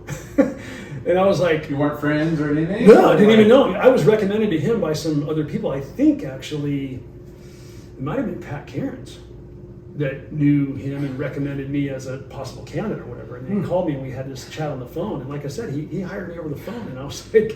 That's kind of a trip. I'm in. So here I am in school, and I'm like... Okay, but I'm kind of going. My goal was I wanted to work in the industry, right? Yeah. Like, why would you not want to work in the surf industry? And was there other surfers, your predecessors, that were like had jobs you knew that was an avenue? Like you knew like people. Well, that was the thing back then. So you had The industry is still pretty small. It was That's what I mean. Yeah. There wasn't probably too many people that are like retired pro surfers that just got these killer jobs. correct. Yeah. Like And it was hard for ex-pro surfers to get a job because you had that stigma, right? That hey, he's a really good surfer, but don't rely on him for any spreadsheets or any sales calls or marketing efforts or whatever, right? It was like you were an ex-pro surfer, and there was a certain level of the stigma that went with that, the stereotype of a Spicoli, bro, like that was really present. Which is so far from the truth when you are a successful surfer. Exactly. So, but nobody knew that. And even I think we still have that hangover today, right? And for sure. There's a part of me that embraces that. It doesn't matter. It doesn't, but there's another part of me that goes, well, it's not really accurate. And you don't want to put out this negative vibe when it's actually really good. Yeah. So this guy called you from a recommendation, and did you ever work in a shop? I worked at Carl's shop for 5-6 years. So you but have that kind of salesman. Yeah, but I had never done a job like this. Like I'd never been a sales rep. I didn't really know what it consists of. I mean, there's the obvious, right? Yeah. You sell clothes to surf shops. Let's be light. That's simple, but like, what are all the other things that go into it? That part I didn't know. So, but totally green. But completely green. But the good news was, I wanted to work in the surf industry, and at the time, I mean, even to this day, you can still argue this Quiksliver, an amazing brand, right? Yeah. Within that For space, sure, especially then, right? Yeah. This is 1990-ish, and so basically, I guess whether it was the recommendation or the phone call or a combination of both, he was comfortable with me and said, "Hey, I think you're the guy for the job." So. But and the good and the bad news was he paid me, but it was like I was making $2,000 a month, right? But at the time, I'm like, that's less than I'm making on tour. But I'm working for Quiksliver, and I'm gonna freaking run this place. Like that was my mentality. Can I ask you, what were you making as a pro surfer? I don't recall like exactly, but I think the most I ever made in a year was probably $50,000. Which is still maybe great back maybe then. 60 on the best year. Yeah. And you'd probably even have Which to is great throw for in. back then. Yeah, it wasn't bad. It enabled me to do the tour without spending 1 cent of my own money. I didn't have to tap into any savings or ask mom and dad for help to get to Japan or anything Yeah. like that. That was the cool part. But I also wasn't banking money to like put a down payment on a house Yeah. or pay cash, no less. Yeah. Like that didn't happen. So you were what, in like early 20s when Quicksilver? yeah, so I was. Let's see, I went off tour when I was probably 25 or 6. So I was probably 25, 26 when Dan Okay. called. And I took the job, and he was a San Diego sales rep. He handled part of is it Arizona, I think. Yeah. Yeah, part of the southern part of Arizona. You had to relocate. So yeah, so I moved to Encinitas, which I love that little town. It's a cool town anyway, right? So I moved into this little garage apartment I rented from this guy. I had a dog. I had just gotten a dog because I was off tour and I was around enough to have a dog. So I had my golden retriever Bear. It was a super cool dog. It was me and him, and moved out of my parents' house and started paying rent to this guy in this little garage apartment right near Swami's, kind of in that little zone right there.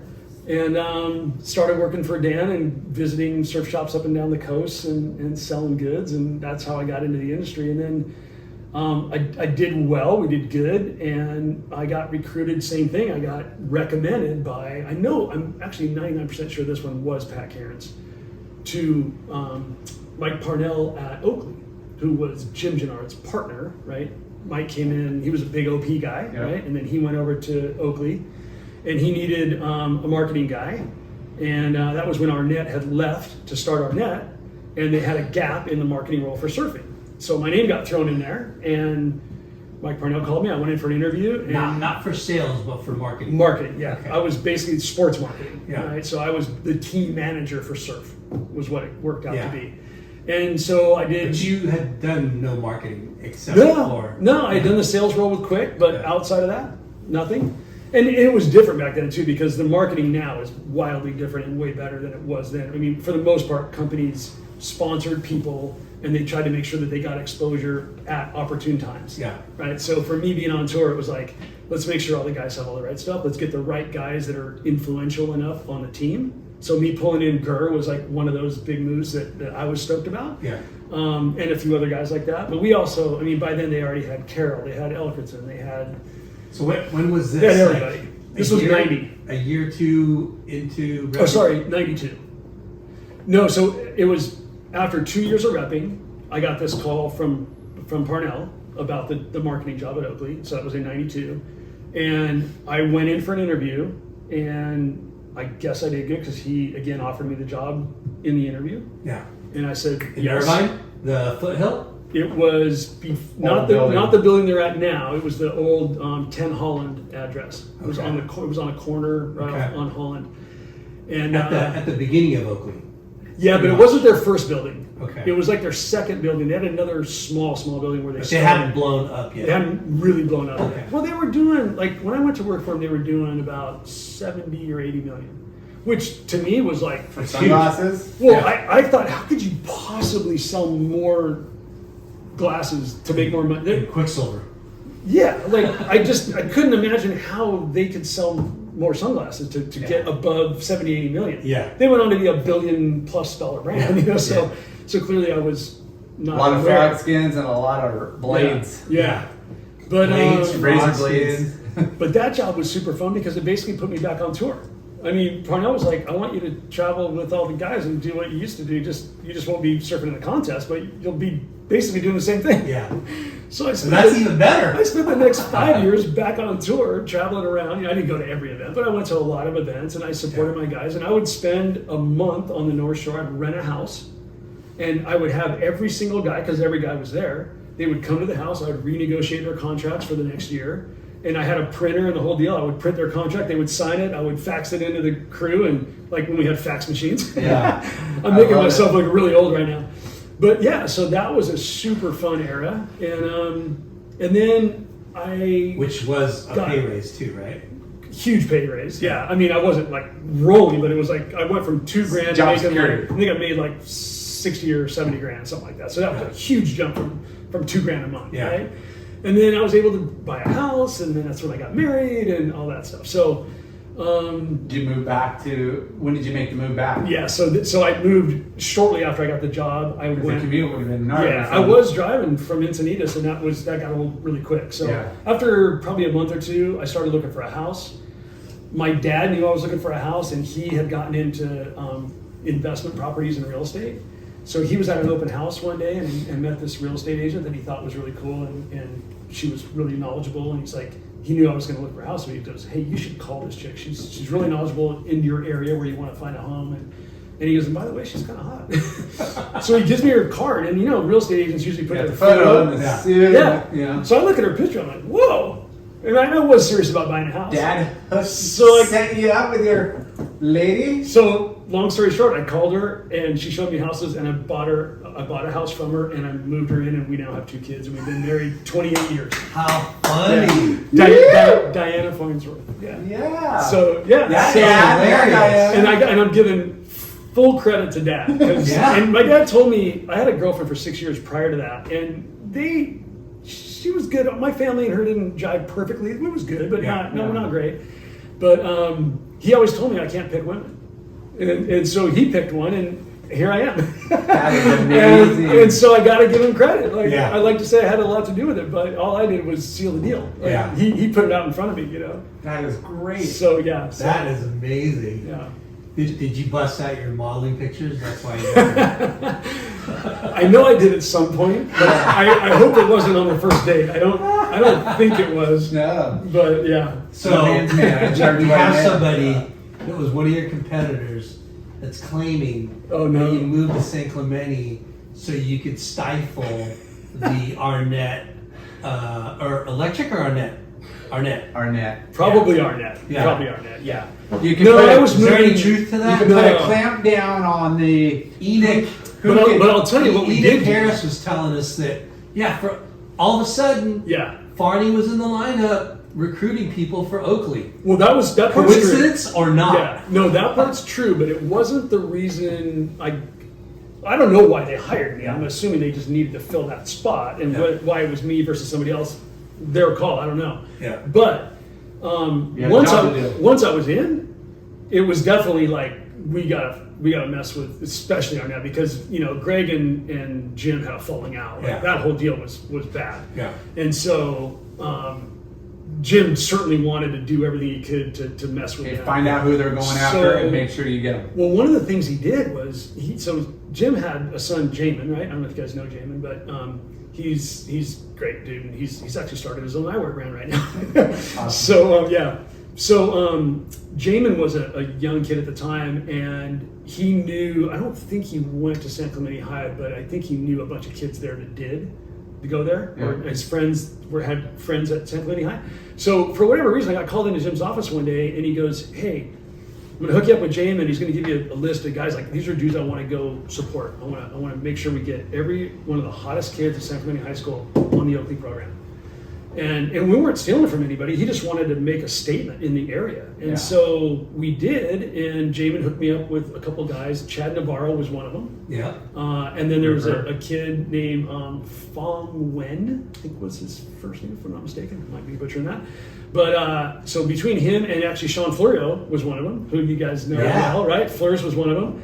And there's a few other guys, but we ended up sponsoring about 8 kids, some of which went on to do great things. And it was the starting of that, and I'm sure what Enoch was talking about, because it was definitely like, I was meeting with these guys, a lot of them were pretty young at the time. There was some that were not high school kids, they were even younger. So in that case, I would team up with mom and dad and kids. So I'd go to like a breakfast. We'd surf in the morning, and I'd take them out to breakfast, and I'd give my spiel to the parents. Yeah.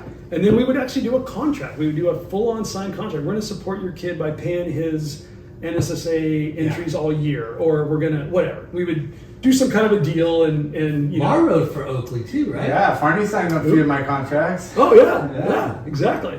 But in our surf world, I feel like there's a couple of big corporate style. Well, Quiksliver brands laid the foundation, the platform to like what I feel like Oakley was right behind Quick on like, hey, we need the best couple guys in each town. You know, I need my best California or USA guys. I need the top. Like they had a really good layering marketing program. There was like what I remember back then too, and we kind of did this at Oakley, was there was kind of this regional approach, right? Yeah. You wanted to cover like all the key surf areas, right? So you know, like Santa Cruz, right? You got to have somebody in Santa Cruz. You got to have somebody in Cocoa Beach. For sure. You got to have somebody in the New Jersey area, right? Yeah. So we spread it wide, right? I mean, there was the top guys that made all the money, but then there was like a couple hundred guys that got free product and freaking flow. And they got team. photo incentive contracts and things like that. So they got the product that they wanted anyway, because half those guys, everybody was all into the brand at the time anyway. Yeah. So What do you think my X medals are worth right now, original? dude, I got a pair in my closet too. I should, and I have a time bomb watch out here. It might be. Oh, I didn't get one of those. I got a few pairs of the original shoes. Oh, Shoes? yeah. Shoe Yeah. one, the black and yellow ones. Yeah, black and You yellow. know, there's black an and gray. undisclosed amount of Kevlar fiber in that shoe. Yeah, Kevlar. And the racing tire sole. Yep. Yeah. Yep.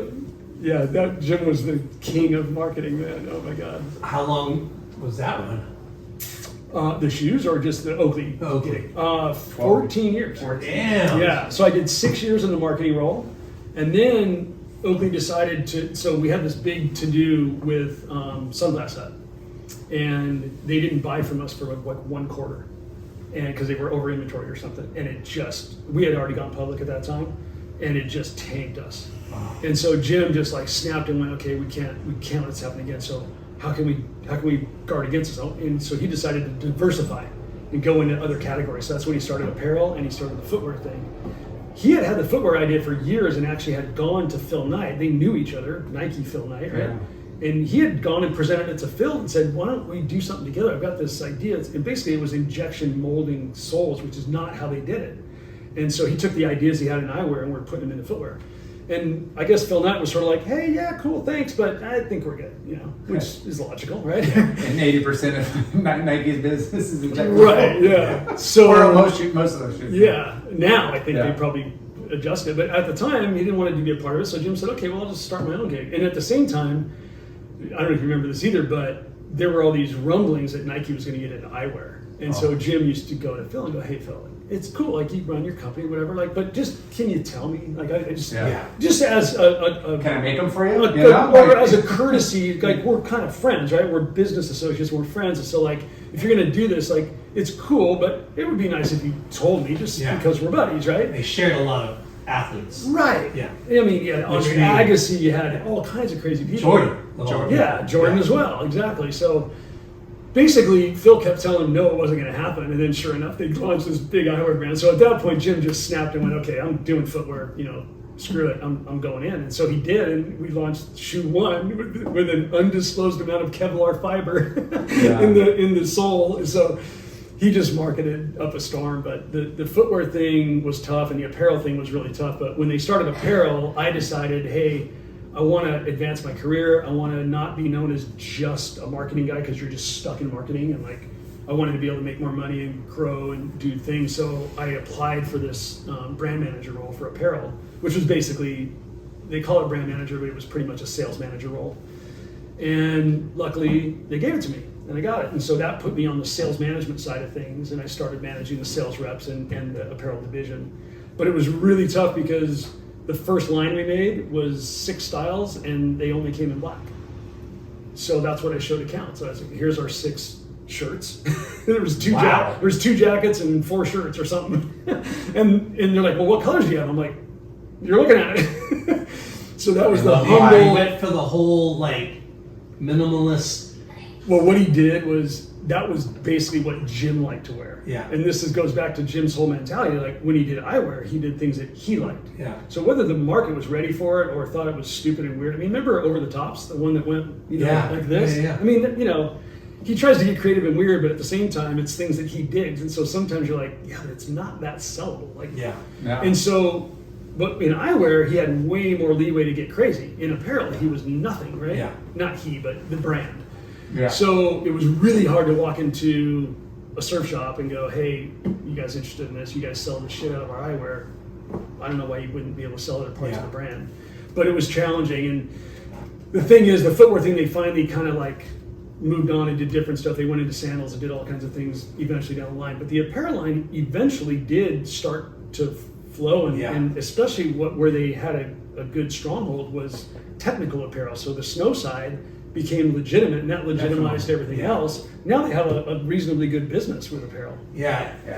It's a, we always say diversify your portfolio, and then you think about that. But then when it doesn't work, they should have stayed in their lane. It's like, It's Oakley. The name, the logo, the money, the backing, the influence they have. Like, it could work easy to go in other categories. But I always get mad at companies like DVS or Lakai or Supra, like footwear companies, and then they want to make clothing. Right. Or even like Channel Islands trying to make clothing, or Rusty was making clothing. Tail pads and leashes and door bags. It's just like, you know what I mean? Like, dude, like stay in a lane or stay in a couple lanes. It's hard to be all things to all people, right? And once you establish what you're good at and known for, and people have confidence and you're authentic and credible, two big words in business, right? That you got to be, especially authentic in our and field. incredible. Yeah, credible and incredible. So, but authentically incredible. There you go. So it's hard to do that when you're trying to expand in a brand, and I think the key part is like you got to do something that makes some sense to your brand and your distribution, and that's where I think Oakley was really tough because the footwear thing there was no distribution. Yeah, and even I mean on the eyewear side there was definitely some things there, but if Jim had decided to do footwear in the action sports realm of footwear, we could have gotten a place, but you remember shoe one, it's like, what is this shoe? Yeah, it was like a military looking, futuristic moon.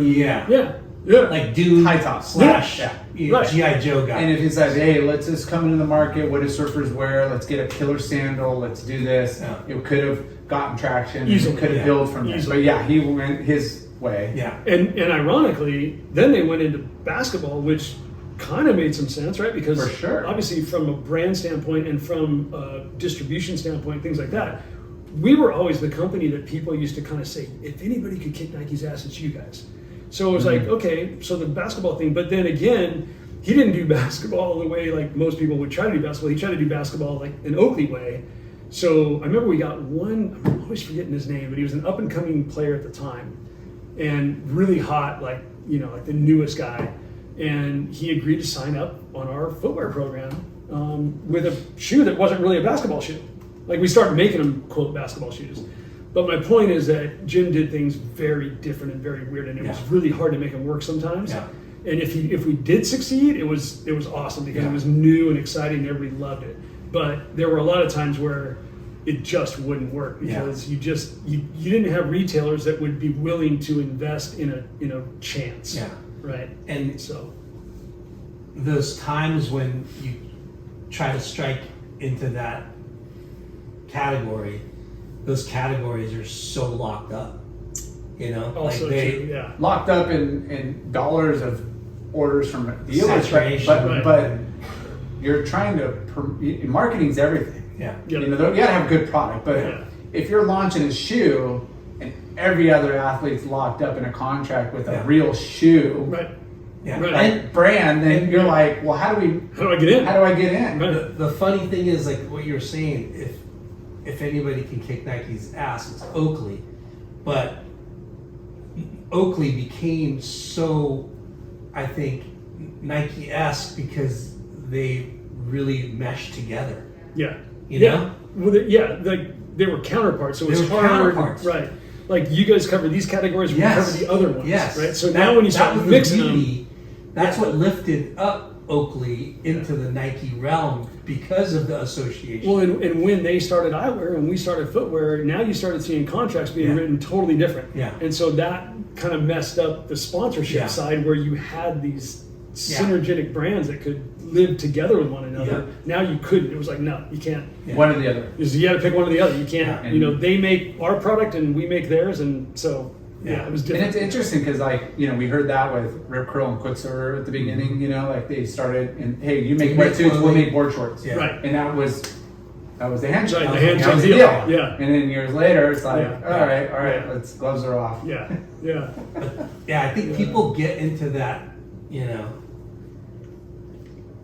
mindset of diversifying the portfolio, but then not executing it properly. Yeah. And 'Cause, what's ironic about it too is you think you've probably, depending on what you're in and what you're doing, how big you're at, most companies still have a long way to go in the category they're in. Yeah. There's so much more. Like, let's talk about international business. Let's talk about, other things. Like, Skullcandy is a good example right now. We have, I think it's 70% of our business in the U.S. Not that we don't have international business. We're in like 48 countries or something. But there's tons of room for growth outside of just the U.S. So rather than sort of muddying up our distribution here, shouldn't we maybe explore expanding our distribution and in countries and within retailers within the countries we're already in, versus like whoring ourselves out here? Those are the decisions you make, right? So I think a lot of people like just pull the trigger too early on trying to be all things to all people. So Oakley. You think I could still get a 14. Photo incentive for that? Like, yeah, look at that. What do we got? You look kind of sexy right there. That was like a 2-page spread. Dude, that's in a book. It should be. It's in a book. Sorry, we'll show that later, you guys. It's just a photo meeting. Late night carrying the goat's board with the goat one pipe. Look at That's it. awesome. That's so bad. funny. Look at those things. Is that X-Mel? No, That's Full Metal an eye jacket? jacket. Yeah, That's a eye silver eye jacket. Yeah, look at this guy. He knows. Yeah. But it's like bright silver, so it's almost like white. So 14 years. 14, yeah. So I did the 6 years in the marketing role, and then when I got hired for the brand manager role for apparel, I was there another 8. And then that got pretty funky toward the end. Like it got really contentious. We were, we had grown the apparel business quite a bit. It was a legit category, but they wanted it, Yeah. And back to that mentality, especially Jim, and eventually became a guy named Colin Baden, who became CEO at one point. He's a crazy, I think he's an architect. He was Jim's architect and designed some of Jim's houses. Like, he owns the islands up in Washington, and he was supposedly going to build these like bunker type houses on these islands, but he never did. But Colin, I think, was his architect, I think. Nuts. And so he brought Colin in, and eventually Colin kind of ran the business. And so toward the end there, they just wanted so much more business out of apparel, and they just thought that the problem was me. And there was a couple things that had gone awry with buying way too much inventory. They tried to pin that all on me. At the time, I was like, hey, look, I can take partial responsibility for that. I am the brand manager, and I was talking with supply chain and all this stuff. But like, there were other people that have to sign off on that purchase or whatever. Like, I'm just talking about my part. You guys built enough product for the whole world, and you built it for international, and that's the international guy, And ironically, that guy, the international guy that was the one pushing this through, ended up being my boss a few years later. Dang. And this is when they tried to pin that whole deal on me, because they called me the $6 million man, because it was like this $6 million purchase that they had too much inventory. Yeah. And so Tommy Rios is the guy, super good friends with Jim. He was our distributor in Mexico for years, and he did such a good job down there. Jim brought him up here and basically gave him the keys to the castle at one point. He said, you run all sales globally. So he became my boss. And so it started off pretty rough, and basically they tried to pin this deal on me. And the irony of it was, I'm like, Tommy, you were in the fucking room when we did this, and now you're trying to pin it on me. You're the one that said yes too. Like, we're in this together, bro. Yeah.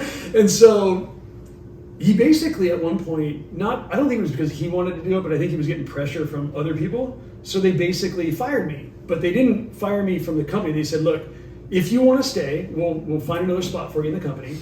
But if you're bummed and you're free to do what you want to do, but we're going to look for somebody else for this role. And I was like, I'm so bummed, right? Yeah. So I went back to my desk, sat there, whatever, and then ended up going on a trip a couple weeks later with everybody. And we went and saw a bunch of retailers. And the coolest part about that is we got to walk into retailers with a rep and then with Tommy and these other people, and we would talk to them. Hey, Farny, what up? Yeah. Woo, yeah. And then he was like, yep. Well, that happened, but then it was like, hey, can you maybe, we're here to talk about the apparel division. Maybe you could tell these guys why you're, not down to support us more than you already are, or even bring us in at all if you're not carrying us currently. And then these retailers would start talking. And I would just sit back and I wouldn't say a word. And so we did this for like a week on the road. We went to a bunch of different states, and we Yeah, it's not me. Yeah. A lot of So by the parts. time that ended, it was kind of cool. We got back, and mine started changing all stuff. So there was a guy in between me and Tommy that they had hired. This guy from Nike. His name's Jim Strausser. He was there for a while. He's the guy that does Cali Strong now. And if you've seen that, Strong. yeah, it's a brand. Yeah. It's this brand that he's doing. Anyway, so Strausser was in there, and he was technically my boss. Well, he was supposed to be looking for someone to replace me, so to be interviewing people. Well, I sat right next to him, so every now and then I'm like, Jim, what's going on? Am I fired or not? Are you guys gonna offer me something new? Yeah. Is there a new guy coming in to take what's going on? And he's like, he would look at me and he'd be like, I'm supposed to be interviewing people, but he goes, I haven't interviewed one person yet. He goes, just keep doing what you're doing. I go, okay. So I'd go back to work, right? So like a couple months went by. Awkward. So was he over the Tommy guy? No, under. Under, okay. Right, but they tasked him with like he was in the room when or expanding. he was in the room when they kind of fired me, but he didn't say a word because he wasn't in agreement. He knew I was doing a good job. He was stuck because Tommy's like this crazy like hot-blooded Latino dude, like this. He leads by fear. He's a heavy guy, right? Yeah.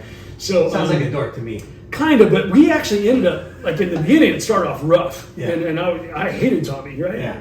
And then he kind of fired me, right? So I really hated him. Yeah.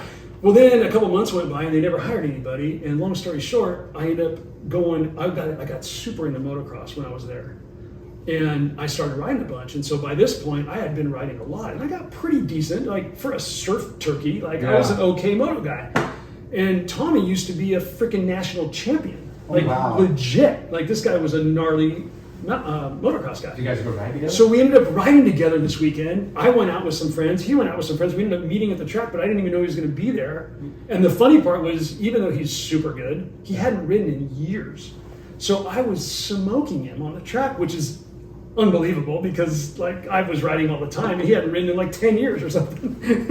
And so I had this great day on the track, and then all these other things had happened, the trip with all the accounts, all this stuff. And so he started working on other people about my gig, and after like I think it was 2 or 3 months, they just reinstated me into my job, and I continued on for. So I was like, he can ride. Hey, he's cool. So I was there for a couple more years doing that, and then this thing with Colin where they were trying to pin all this stuff on me and all this stuff, and I just kind of got like I was over it by then, you know. I was like I was under so much stress and all this, and Colin didn't get it, and Colin and Tommy were really good friends. So they were trying to work on the business together because Tommy ran sales and Colin led product. And if you know anything about Oakley, it's never product.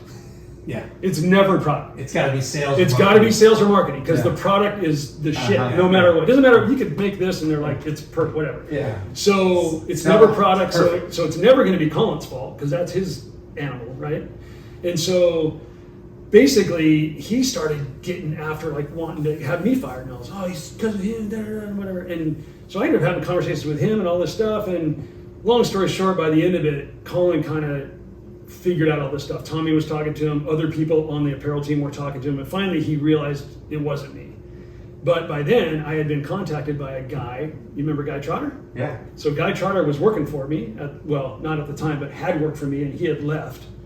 And Guy rang me one day and said, hey, he was a part of OAM when it first started. Yeah. So OAM was looking for somebody to run the business. They had got bought, and there was some 70-year-old dude running it that had taken companies public before or something, but he didn't have a clue what he was doing with surf. So the brand was struggling, and so they wanted to bring somebody in. So they called me, and I was like, hey, I'm good where I'm at. Well, then a couple months later, all this shit went down with Colin and all this. They wanted to fire me and all this stuff for the second time, right?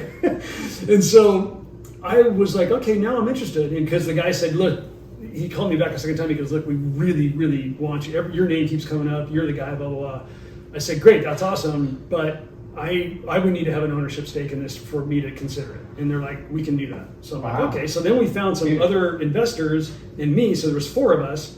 And we went and did this deal with OAM, and we took over some ownership of it and bought it off these guys and all stuff. So I quit and I went to work. Well, by then, Colin had kind of changed his mind. But he had changed his mind before I told him I was leaving, so there was like another few weeks or a month or something where I still worked, but then I organized this thing on the side, and then I came in one day and I resigned, and they were just like, huh? we felt good though, huh? It felt so good. Oh my God, at the time. We talk about having like a skill set in like a sport, you know, whether it's snowboarding or skateboarding or surfing, and how that helps propel your status. Right. Yeah. But you got to have Yeah. everything else on the business side that Yeah. kind of, Yeah. you know. Yeah. And when you're, you know, was it Tommy? Who's the next? Well, Colin was the guy at that time. Colin, but Tommy was with by my the side at that The point. moto, The Tommy, moto. right? Yeah. So, you know, here you are, Yeah. surfer dude, whatever. Right. Like, he saw you on the track. Right. Yeah. Right. And then you freaking kick ass. He's like, we need to keep this guy. Yeah. Like, I do think what that was Colin, part of it, do what you yeah. got to do to keep the, like, we're going to find a position, Right. you know, right? Right. Like, that's just. Well, that and the cool part was that all the problems that Colin was thinking were like he was trying to pin on me. Yeah. Like, we go, oh, your sales sucker. I'm like, Colin, we're going to trade shows with half a sample line. Oh, yeah. I'm like, that's product. That's your team. If you can get me sound, he goes, what? There was things he didn't know. Yeah. So he's like going, what's going on? And I go, we have a trade show in a week and I've got a quarter of a sample line and I've got the other quarter coming, but I'm missing half our styles. How much can I sell off a freaking picture in a book? Yeah. Yeah. It's not the way that industry works. Yeah. You got to show samples. So crazy. Right? So, and then like catalogs would suck. They would have mistakes in them, prices, all this stuff, right? Yeah. And it was stuff that was out of my Yeah, it's control. not your Yeah. Right. So as he learned all that, he got to understand and you know, whatever, and so it got better and all that. But by then I was just so Yeah. I'd been there 14 years and I was just ready for a change. And I thought the idea of being able to literally live the dream by owning your own little surf company, I was only going to own part of it, but I had a nice little chunk of Yeah. it. And not just any surf company, like one that's the momentum generation, like Right. founded and owned, Right. which like Right. the marketing, you know, that's Right. there. Right. You know, And they all you were- gotta have is good product. Yeah, and I mean, I didn't need it to be a $50, $100 million company. We could turn this thing into a little $5, $10 million little miniature decline or whatever Yeah. and just crush it, right? So that was Right. that was the idea, that was the goal. And so I started working. We went to our first trade show. We redesigned the whole product line. I brought in new people. We did all this cool stuff. I was the CEO, which was fun. But unfortunately, the deal that we did, this is a long ass story, but the short version was it fell through. Whoa. And so my partners who actually put the money up, I was the sweat equity guy, they were the money guys. They had to pull out, and they just said, "Look, we're not prepared to lose any more money on this deal. So these guys aren't doing what they need to do." And so it never got fully executed, even though we had like our stock certificates like were sent over. So it was kind of weird. I don't know all the details of it exactly, but long story short, it fell through. You were on the Yeah. cusp How long of was it that? blowing up. So that was a 6-month time. So I was there 6 months, and then the whole thing broke up, and so then I was out of a job. So I was like, "Oh shit, now what do I do?" So the cool part was right about that time, Casey Fleming, who was at Quick, made a move to Rusty. I think that was when Rusty was trying to prop the brand up again to like sell. So he went over to La Jolla, which was Rusty was the licensee or whatever for Yeah. it. I think that's right. Yeah. And so there was an opening, and so I had relationships with McKnight and other people since I was at Quick before years ago. So I put the feelers out to everybody, and one day I got a call or somebody mentioned something to me that there was an opening at Quiksliver, and I called McKnight and talked to him, and he goes, "Hey, call Hobie. He's the guy doing it." So I called Holbrook, and then Marty Samuels was there too. I don't know if you know Marty, but Yeah. all management guys at Quick. And so I ended up getting an interview with Marty, and Marty liked me, and they hired me, and I ended up being a sales manager for wetsuits and accessories for Quick. And I was there I think I was there from 06 to 09, and then 09 was when they imploded, and that's when it started that's when they had bought Rosignol and all that. And so, but then 08, 09 hit, and the economy sunk, and Yeah. retail went crazy, and they owned all this retail business, so they got into big trouble, and they laid off like 700 people. And I was one of them. So I got out on that deal, and then tapped around for a little bit, did some random things, tried to restart with Shane Beshin, Momentum. Yeah.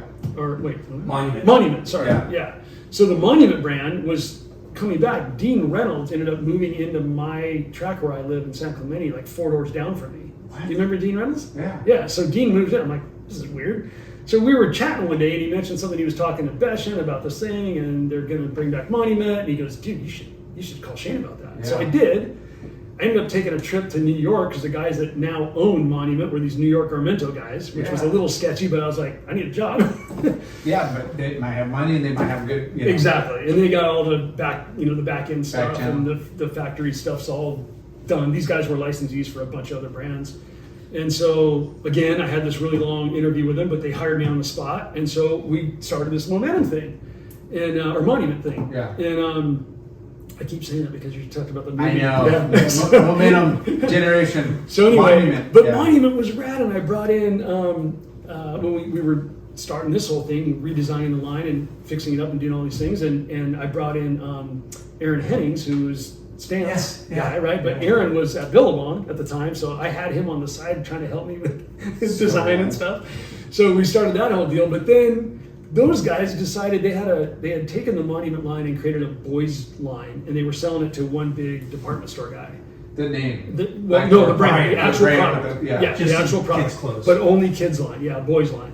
And so all of a sudden, like we were 3 or 4 months into this thing, and that retailer decided that the brand wasn't doing that good, and they dropped them. And so they were bummed because they were thinking That was going to be the funnel. that's the funding for what we're doing with Yeah. Farny and these other guys and Shane and all that. So Shane was going to be the marketing guy, and I was going to be the CEO-ish guy. Sounds good. Yeah, which was super fun at the time. And so we did one trade show, we did all this stuff, and then those guys yanked the plug on that. So I was like, okay, back out of a job again. Yeah. So There's then so many good I tapped brands. around for a little bit and then landed at Skullcandy, and I've been there now 12 plus years, and it's been great. The brand's awesome. They treat their employees great, and it's a fun place to work. And we now just have a new CEO as of 8 days ago, I think. So Wow. we'll see where that takes us. But Where's their headquarters? Park City, Utah. Okay. And then they have one out here? No, we had an office out here when they hired Aaron Bailey. I don't know if you guys know Aaron. Yeah. Salt. He runs. Oh, he's yeah. the CEO Yeah. of Salt. Yeah, and he was at Oakley with us years and years ago. Yep. And he was a big wig at Reef for a bunch of years as well. But why did I start that story about him? Well, Skullcandy, it's based in Utah, right? Yeah, but I was trying to figure out why. Oh, so when they hired Aaron, they brought him on to run international sales, and Aaron wasn't going to relocate out to Park City, and they wanted to have a good marketing arm here on the West Coast. So at that point, they got that little office in San Clemente, right there on El Camino Real. I don't know if you know where that was, but it's now it's a doctor's office, but it's right across from Bagel Shack, if you're familiar with that. Okay. But it was a little building there. It used to be a auto parts store or something. They turned it into the Skullcandy building, and then Stance, when they started, moved in downstairs. They had it up and downstairs, and so they had some offices down there. And so that started the West Coast office. And then when I got hired, I worked out of that. Then Around the corner from you. exactly, like right in town, right? And so then we both companies started getting bigger and bigger and having more people in that. So we grew out of that office. So they put an office in the Talega Business Park, which is really close to my house, kind of. I'm not in Talega, but I'm close. And so that was like even closer to my house. Yeah. And so they built out a beautiful office, and we were there for a couple of years. Then we had gone public, and all these things happened. 08, 09 hit, all these things went wrong, and so they closed that office. And so I've worked out of my house ever since, Beautiful. which has actually really been good. So Yeah, what- I what's thought your I would role- hate it, but What's your role at Skullcandy? I am. This will date myself again. I'm national senior. I think the senior is supposed to be like in title, not in age, but either way, it's national senior sales manager. I handle 3 channels of our business out of about 11, something like that. So I handle the mass channel, the B2B channel, and our Gov and Ed channel, which is largely college bookstore business. And I was doing specialty and sporting goods up until the start of 2022, when I gave that up to another guy, and I took over this mass channel, which is kicking my ass, quite honestly. Yeah, right. Yeah. But it's but it was cool that they entrusted me with it, and it was a really nice thing for me to go, hey, this is cool that they picked me to do this, so I'm gonna jump in and Yeah. So- do it. So that's what I'm doing. So Incredible. I mean, 12 years now? that's what 12 I mean. years, yeah. Like you're at Skullcandy when like headphones were like not that. wasn't even an It issue. wasn't in a category. Right. You know, it was kind of like go to big box stores, find your headphones, and Yeah. then they came in action sports and Yeah. like the smartphones kind of was. Yeah. You know, they were Timing. timing parallel. A smartphone and or iPod, Yeah. like all of that Yep. was hand in hand. Yep. And you were there before they went public, before that, Yep. that category blew up. And Yeah. Yeah. Yeah. I mean, I remember when Skullcandy came out. Yeah. It was like, Yeah. It was like, you didn't. it was before Stance, way Yeah. before. but Yeah. it was like Stance, where it was Right. going into the white space. Well, Right. It was. Yeah. Well, they created, so I mean, this is the thing, right? You got the headphone business, as you said a minute ago, was black and maybe silver or dark gray, Yeah. right? That was it. And you got like Sony, and you got Sennheiser, and you got all these Yeah. like old school brands that have been around Right. forever, like Yeah. legacy brands. Yeah. Best way to explain that is JBL. it's like your grandfather's You can buy a headphones, JBL. right? You're wearing your grandfather's headphones was the way we used to talk about it. So we came out and said, wait a minute, why don't we make it polka dotted and hot pink and fuzzy earbuds for chicks that are on the snow? Marketing, And yeah, it's on your it's hair. marketing, right? And so, I mean, Rick was this avid snowboard guy, the founder, Rick Alden, super creative guy, just loved the outdoors action sports thing. So he put the company in that action sports arena to start. So it was like Jack Surfboards and Salty Peaks, shop down there in Salt Lake City. And so like that's where it started. And so you had all these shops going, I didn't even sell this product, but it's but it was so cool and the marketing was so good that they just went, well, kids will dig this, so we'll just take them from Best Buy and have them come here. And that's what it did, and it went off. The first couple of years just went crazy. That's the thing about what the smart, visionary entrepreneurs do is they make something relevant. Yeah, they're not reinventing anything. They're Nope. just making something that's Nope. there, cool, to a whole And new it's- demographic. Our industry is the youth market, Yep. and I mean, if you make it relevant in the youth market, you can. So Well, Chad Reinvent. Nixon, was a perfect example of great example. finding a category that's kind of like not as cool. Nobody's super proud. Nobody's like flaring out. Right. It's just like, what time is it? Right. I'm Right. showing I gotta show my jacket. I Right. want to make sure. It became a But he, status but he figure. didn't do it like a Rolex style, right? No, he did but- it like an everyman's, young man's Rolex. core Rolex, Yeah. right?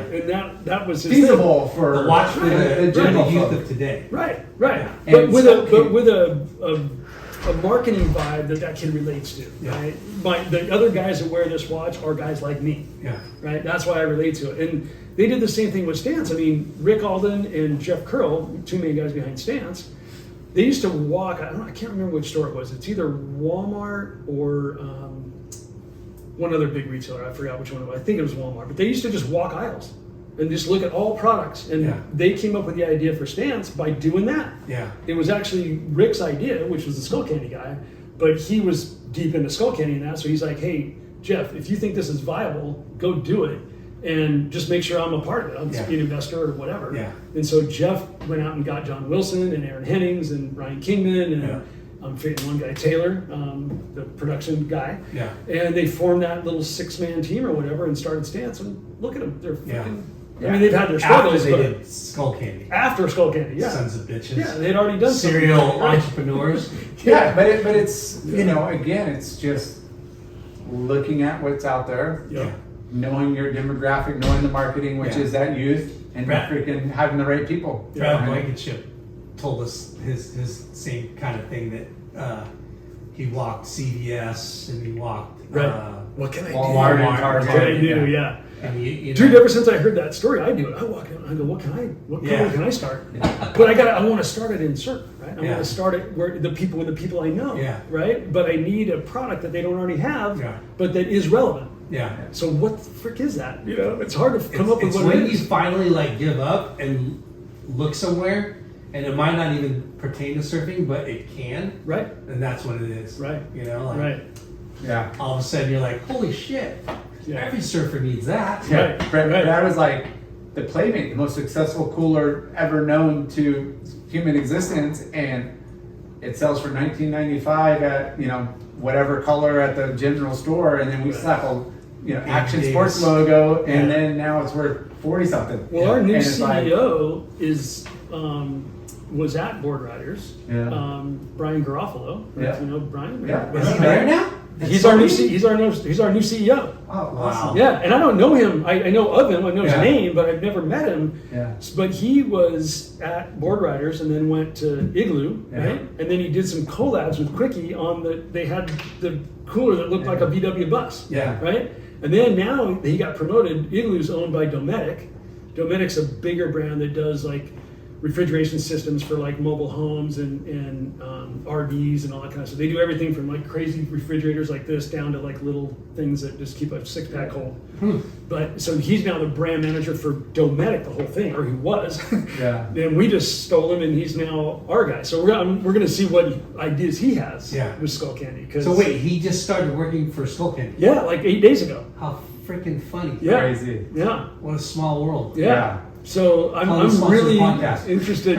I told him that at Igloo. I'm like, dude, sponsor us. Well, here's the only, I haven't talked to him yet, but a couple guys that I work for, the guys I told you about earlier, they have had meetings with him, and one thing he's already talking about is he's like, dude, I want to get our specialty business back into humming, because we've lost a ton of it, right? Yeah. The brand has expanded its distribution. I mean, we're Walmart, we're Amazon, we're everywhere, right? So, but if we're the only, if there's audio in an action sports store, it's ours. Yeah. There's pretty much nobody else left. Yeah. And for a while there were 8 or 10 brands out there doing a decent job. Yeah. But now it's back to just us or nobody. And in surf, it's almost nobody. Yeah. So he wants to get that back. And I'm like, I gave it to this other guy, Griffin, who's a cool dude. He's not a surf guy, he's a snow guy. But I'm like, hey, I would love to help with this. If you guys go after this, I know it's not my job anymore, but please pull me in, because I'd love to have a few, few ideas. Logo, name, brand, Yeah. right people, reinvent, get in the right channels, do it right. But we need that thing, like you were saying earlier, where it's like, what is it that would work in a surf shop for a surfer, but not necessarily what you would think of, or what they already have. We'll talk that off mic. Yeah. We got some ideas. We got some ideas. Yeah. Just text me. Yeah. But freaking 12, almost 13 years at Skullcandy is freaking impressive. 12 in a couple months, I think. I think I started in November. So yeah. So it's gone by way faster than the Oakley years. That was 14, and I feel like that was 14.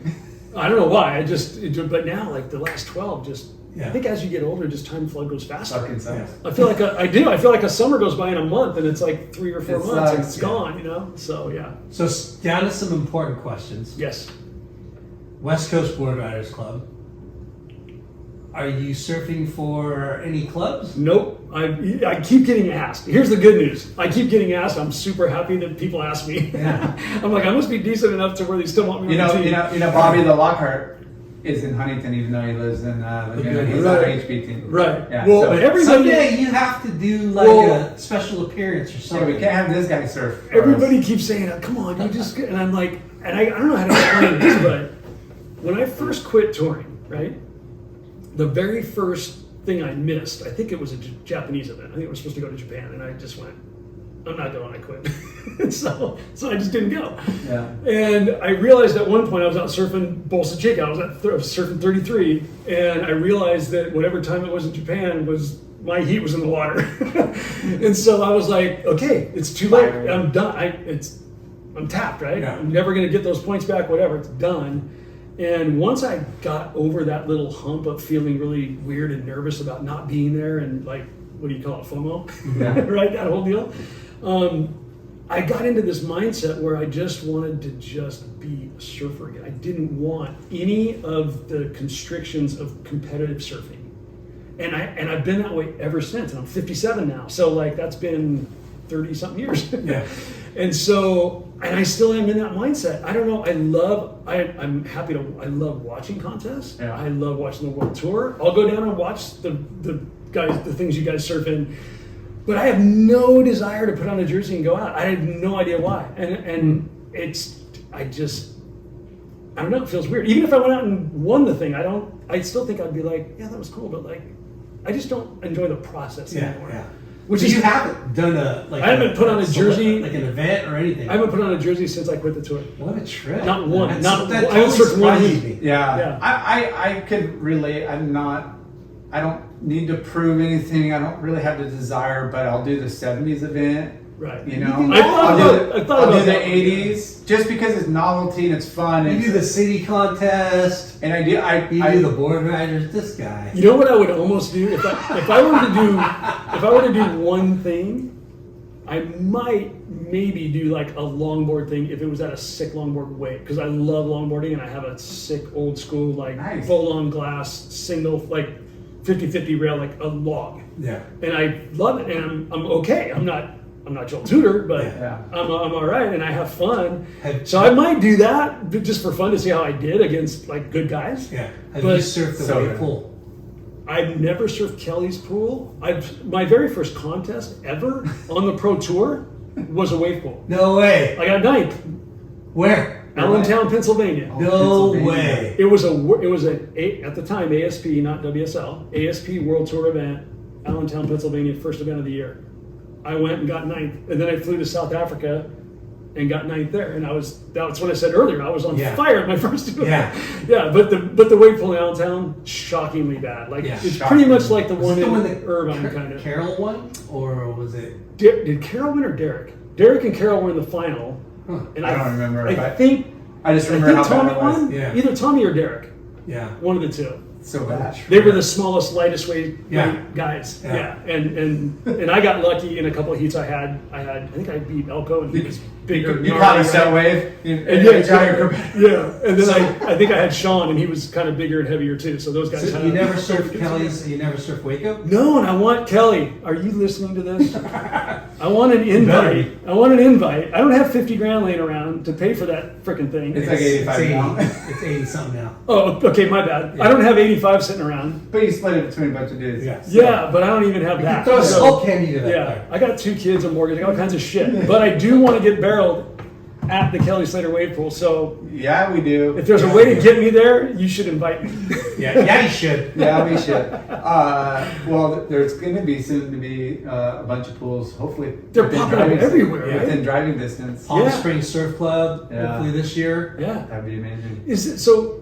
I know I think there's a couple in Palm Springs, right? Or is Yeah. that the one that Kalani was involved with? Kalani's involved with the Palm Springs one. Right. Is he still involved? And is he Yes, still okay? yes. Because I used to see him doing stuff all the time, All the and time. now I don't see it as much. So I'm not sure. They're trying I to wasn't keep it sure. under the wraps before, like, that was the testing pool that you all saw. you Gotcha, know? And gotcha. then now it's like, okay. Yeah, he said they were going to expand it. It's, Yeah. it's like, it's hopefully this spring. It's just delays like with Yeah. everything else. Yeah. Construction. Yeah. Can't get concrete. But there because should China's be buying 2 it all. more. You know, like, By everything. Yeah. 2 more out there at least. Slater's got a pool going in out there. No, No? no, that one got kiboshed. Was it? Was Really? it? Yeah. Was it going to be his technology or is His it technology. Okay. Bigger. Yeah. I love That one got kiboshed? Yeah, Really? yeah. The one that, like, The big Train and- Tom McDaniels was, like, behind yeah. that crew? Yep. Because it was supposed to be like a country club. Oh, You had to buy a with house. houses and- You had to buy a Oh, house full in deal. development. Yeah, that one got pulled. Oh, wow. Yeah. that's kind of a rad idea. Oceanside. I heard Oceanside. Yeah. I heard Oceanside like That's a like a week wave ago. garden style. Yeah, I think so. I mean, whatever. They're Yeah. I got to get up to speed on the different technologies now. Like obviously there's Kelly's, it's pretty straightforward, right? Yeah. But then there's those other ones. Yeah, and like they the all chamber seem- lights, right? yeah, pumps right. and- pumps and chambers and whatever. But it's kind of cool some of those other ones because you're able to like they make those little launch sections. They can make it mushy. They can make Yeah. it barrel. It's kind of cool. There's They're really getting good at it. Yeah. The which is- variety and Yeah. experience looks. yeah. Yeah. Cut Largeman to- Slater's pool in half, and then throw a couple of chambers at the end for a wedge or an intersection, and then you're good. Could be rad. You're done. Yeah. Slater's Yeah. same. Slater's is perfect. I want to go to Kelly's, but I also don't want to go in the middle of the winter if I can avoid it because it looks like it's freaking can get 40 cold. degrees versus like It's 80. so Yeah. bad. It's We've so been, cold. we've I've been been in both. in Have both. you? Yeah. In We've your been in city. both weather. Yeah. Yeah. I think it was 48, 52. 48 air, 46, was cold. and 52 water. It was 52 like- hours pretty chilly. Yeah. That's Ouch. down there. Yeah. What boards are you riding? So I brought a bunch of weird shit now. I get Cordell's. He's Nice. yeah. He and I work like pretty close Well, yeah, together. you go left at lowers. Right. Yeah. So that was kind of the obvious one, right? It was a no-brainer. But yeah, no. I just like I just like working directly with someone, and he's easily accessible. He likes it that way, and so we get together and Nice. do stuff. So I've had some good boards from him. But I also have been riding a bunch of Firewires. I love the Machado Seaside. Yeah. I ride the 5.5. That's just insane. Like I do crazy things on that board. I have a blast. So fast. I have a couple other models that they do as well. And then recently, I really wanted to get one of the Firewires that they did with Aquila, the Flat Earth. Yeah. Right? The little twin Those plus, are the good. 2+1. Yeah. So I kept, and Chewy's been really cool. It kind of helps me out with good programs with Firewire. So I was trying to get one out of him forever, but that's when like this whole supply chain thing hit, and dude, he didn't have a flat earth for like a year plus. Wow. And I finally got sick of waiting, and so I called Aquila, and I go, dude, I'm trying to get one of your boards, but like I can't get one. Will you make me one? And he goes, dude, I'll let him make you one. So I go, awesome. So he goes, but I want to make you two. I go, do it. Yeah. I go, what do you want to make me? He goes, I got this thing called a modfish. And I go, okay, well, I don't even know what it is, but So sign me up. I go, here's the volume I think I need roughly, so Yeah. just do your thing. And he did them in Hawaii, and he sent them over. And dude, they're insane, and I love them. So I got two from him. I got the couple Firewires that I dig. I got the Cordels, Nice. and then That's how it should be. You know, What a little slut over just here. stay excited and Yeah. have a bunch Well, of fun stuff. That's the thing. Like I went through a phase. So after touring and after all that stuff, and then you get really into like job, family, 2 kids, young. Like We know that there's a bit of stress with like making sure you don't lose your job because now you got a bunch of people that you got to support, all that stuff, right? So it took away from surfing quite a bit for a few years there. And during that era, like I had boards and I always surfed, but I just wasn't as engaged. And then when I was like, okay, now I'm at a point where I can re-engage pretty heavily, I just wanted like the fun, right? I wanted to be stoked when it was 1 foot and shitty on shore. I still wanted to be stoked to surf. Yeah. And I found boards to do that. Yeah. So like now, whether it's a longboard at Sano or freaking Doho or a little fish, Because when you get out of the water, T you're Street or whatever. You have the right board. You're Right. psyched. Or like last week, me and Keenan went down and surfed blacks on guns, Charging. like we didn't surf the biggest day, but we surfed a solid day. Like Keenan got annihilated on one wave. Like he came up and I was looking to make sure he was okay. Like it was legit, like there was legit waves. And he hooked himself into this left and just the thing just warped out on him and just But we had a great time and got some good waves but yeah, so it's everything from Then he wants you to call him up next time. Hell no. Lose my number on Hey, those guys. I've seen a couple of video shots where I'm like, I'm not sure I do want to go out there. That Zeke photo, video, whatever. I've never seen in my life. The guy in the green- Josh. I've never seen that big. With the guy in the green board that, Yeah. that eats it on the drop. Yeah. Yeah. That was a big Like, one. That was a big one. Gnarly. Yeah. Like, Yeah. that's in California. That's Yeah. that happens. Like, And I think there's 2 places I've ever surfed on the West Coast that I would even slightly Ocean Beach. compare to Hawaiian Power. One was Newport Point on a massive Newport Point. south swell, like 20-foot face waves plus. Yeah. And Blacks is the other one. Yeah. It's the only 2 places where I'm it's close. Yeah. Was it Marie? That one south swell like 10 years ago? Marie, Yeah. right? Yeah. Oh, dude, we went down Newport Point and back. It was like You can I've only you can- surfed Newport you Point. can get It was- flogged. It was I got clocked. massive, and I'm waiting for the rights. I'm sitting over and trying to get rights, and Right. like because there was like 50 people going left. Going I'm like, left. Yeah. yeah, just like off the wall. I'm like, I'm Yeah. gonna go sit down by myself, catch a couple closeouts. Yeah. At least I'll be alone. Yeah, no, it's not a good idea. Yeah. No, so I'm at that point now where it's all about just I want to have fun, I want to enjoy it no matter what the conditions are like. Yeah. And so all these That's how I different weird surf. boards, and I love the fact that people are doing really trippy weird boards now. Yeah. Yeah. And the coolest part is you can put so much more foam in them and make them really short, so you can still put them wherever you want. Yeah. Right. So it doesn't mean you have to have all this. Should we bring back that Oh one? my God! Look at that. Should we bring that one back? Look at that. Wow. Those airbrushes, man. Yeah, look at the surf right next World- to Awesome. it. I love world that. famous. Yeah. That's cool. Whose board was that? I don't know. Let me see. Where'd you The get one it? next to me? I don't know who that is. That's yours. Yeah. Yeah. I'm not sure about the one next to me. Yeah, I don't know. I'm trying to figure out where that was. We'll show those. But yeah, Classic. just talking about the Hayward spray and Yeah. having or the logo and Yeah. having the spray with The it. wishbone. Yeah. Yeah. Yeah, finding shit Back some memories. on the www World Wide Web. It was funny, Well- the thing last night with PT, he had some footage and stuff that he gave me, and I was able to see all of us guys, like photos like that, not that big, but like where you've got the whole team together, Yeah. but we're like 17, Yeah. It's like, look at Boothie when he was 17, So or look at cute. Todd Holland when he was Yeah. 14, or look at, and You it's gotta like, send me, man, you gotta send me photos. You're in that one, right? I should be. Right. I freaking, where am I? Is that the one with the? Oh yeah, right Yeah. there. I'm number 7. Number 7. Yeah. Okay. I think that's me, right? That's so awesome. We'll be posting these guys on their Yeah. Instagram handle, but epic. Classic. Number 7. Those are the ones that just bring back the classic memory because you don't remember, think about it until you see it. Yeah. You see it, you're like, oh my god, look at this. Yeah. Board shorts were like 3-inch inseams or 2-inch inseams, like just Yeah. classic stuff. Dude, it's so good. Yeah. Just rash to hell. Yeah. Just no stretch fabric. No stretch. Yeah. No stretch. Wetsuits, everything. Just Yeah. what do you mean? Pretty much hard canvas. Like, Yeah. Does anybody ever wear a rash guard under their suit anymore? No. I've They just wear them for never done skin it. or sun protection. Right. Remember, we had to wear Right. them religiously because Right. you get freaking tore up. yeah. Torn. Yeah. So bad. I can't believe they sold overlock seams.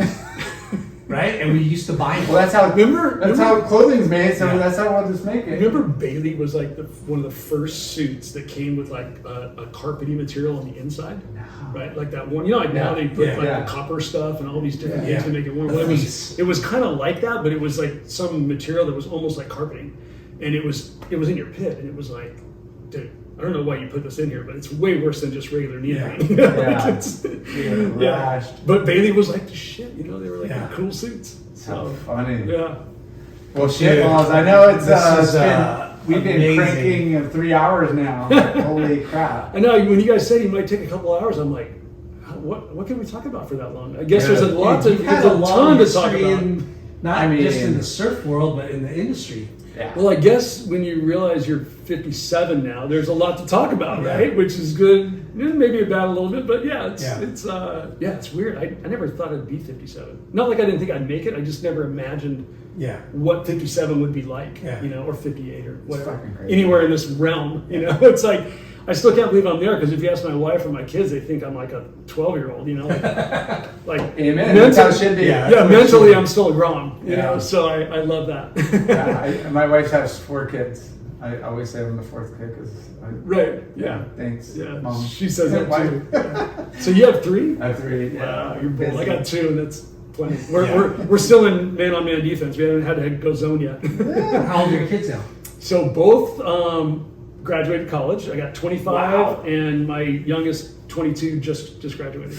Nice. Yeah. Congrats. You are in the clear. Yeah, we're technically not empty nesters. My youngest one's still around. She's looking for what's next in job or whatever. Yeah. The other one comes some sporadically because she kind of works.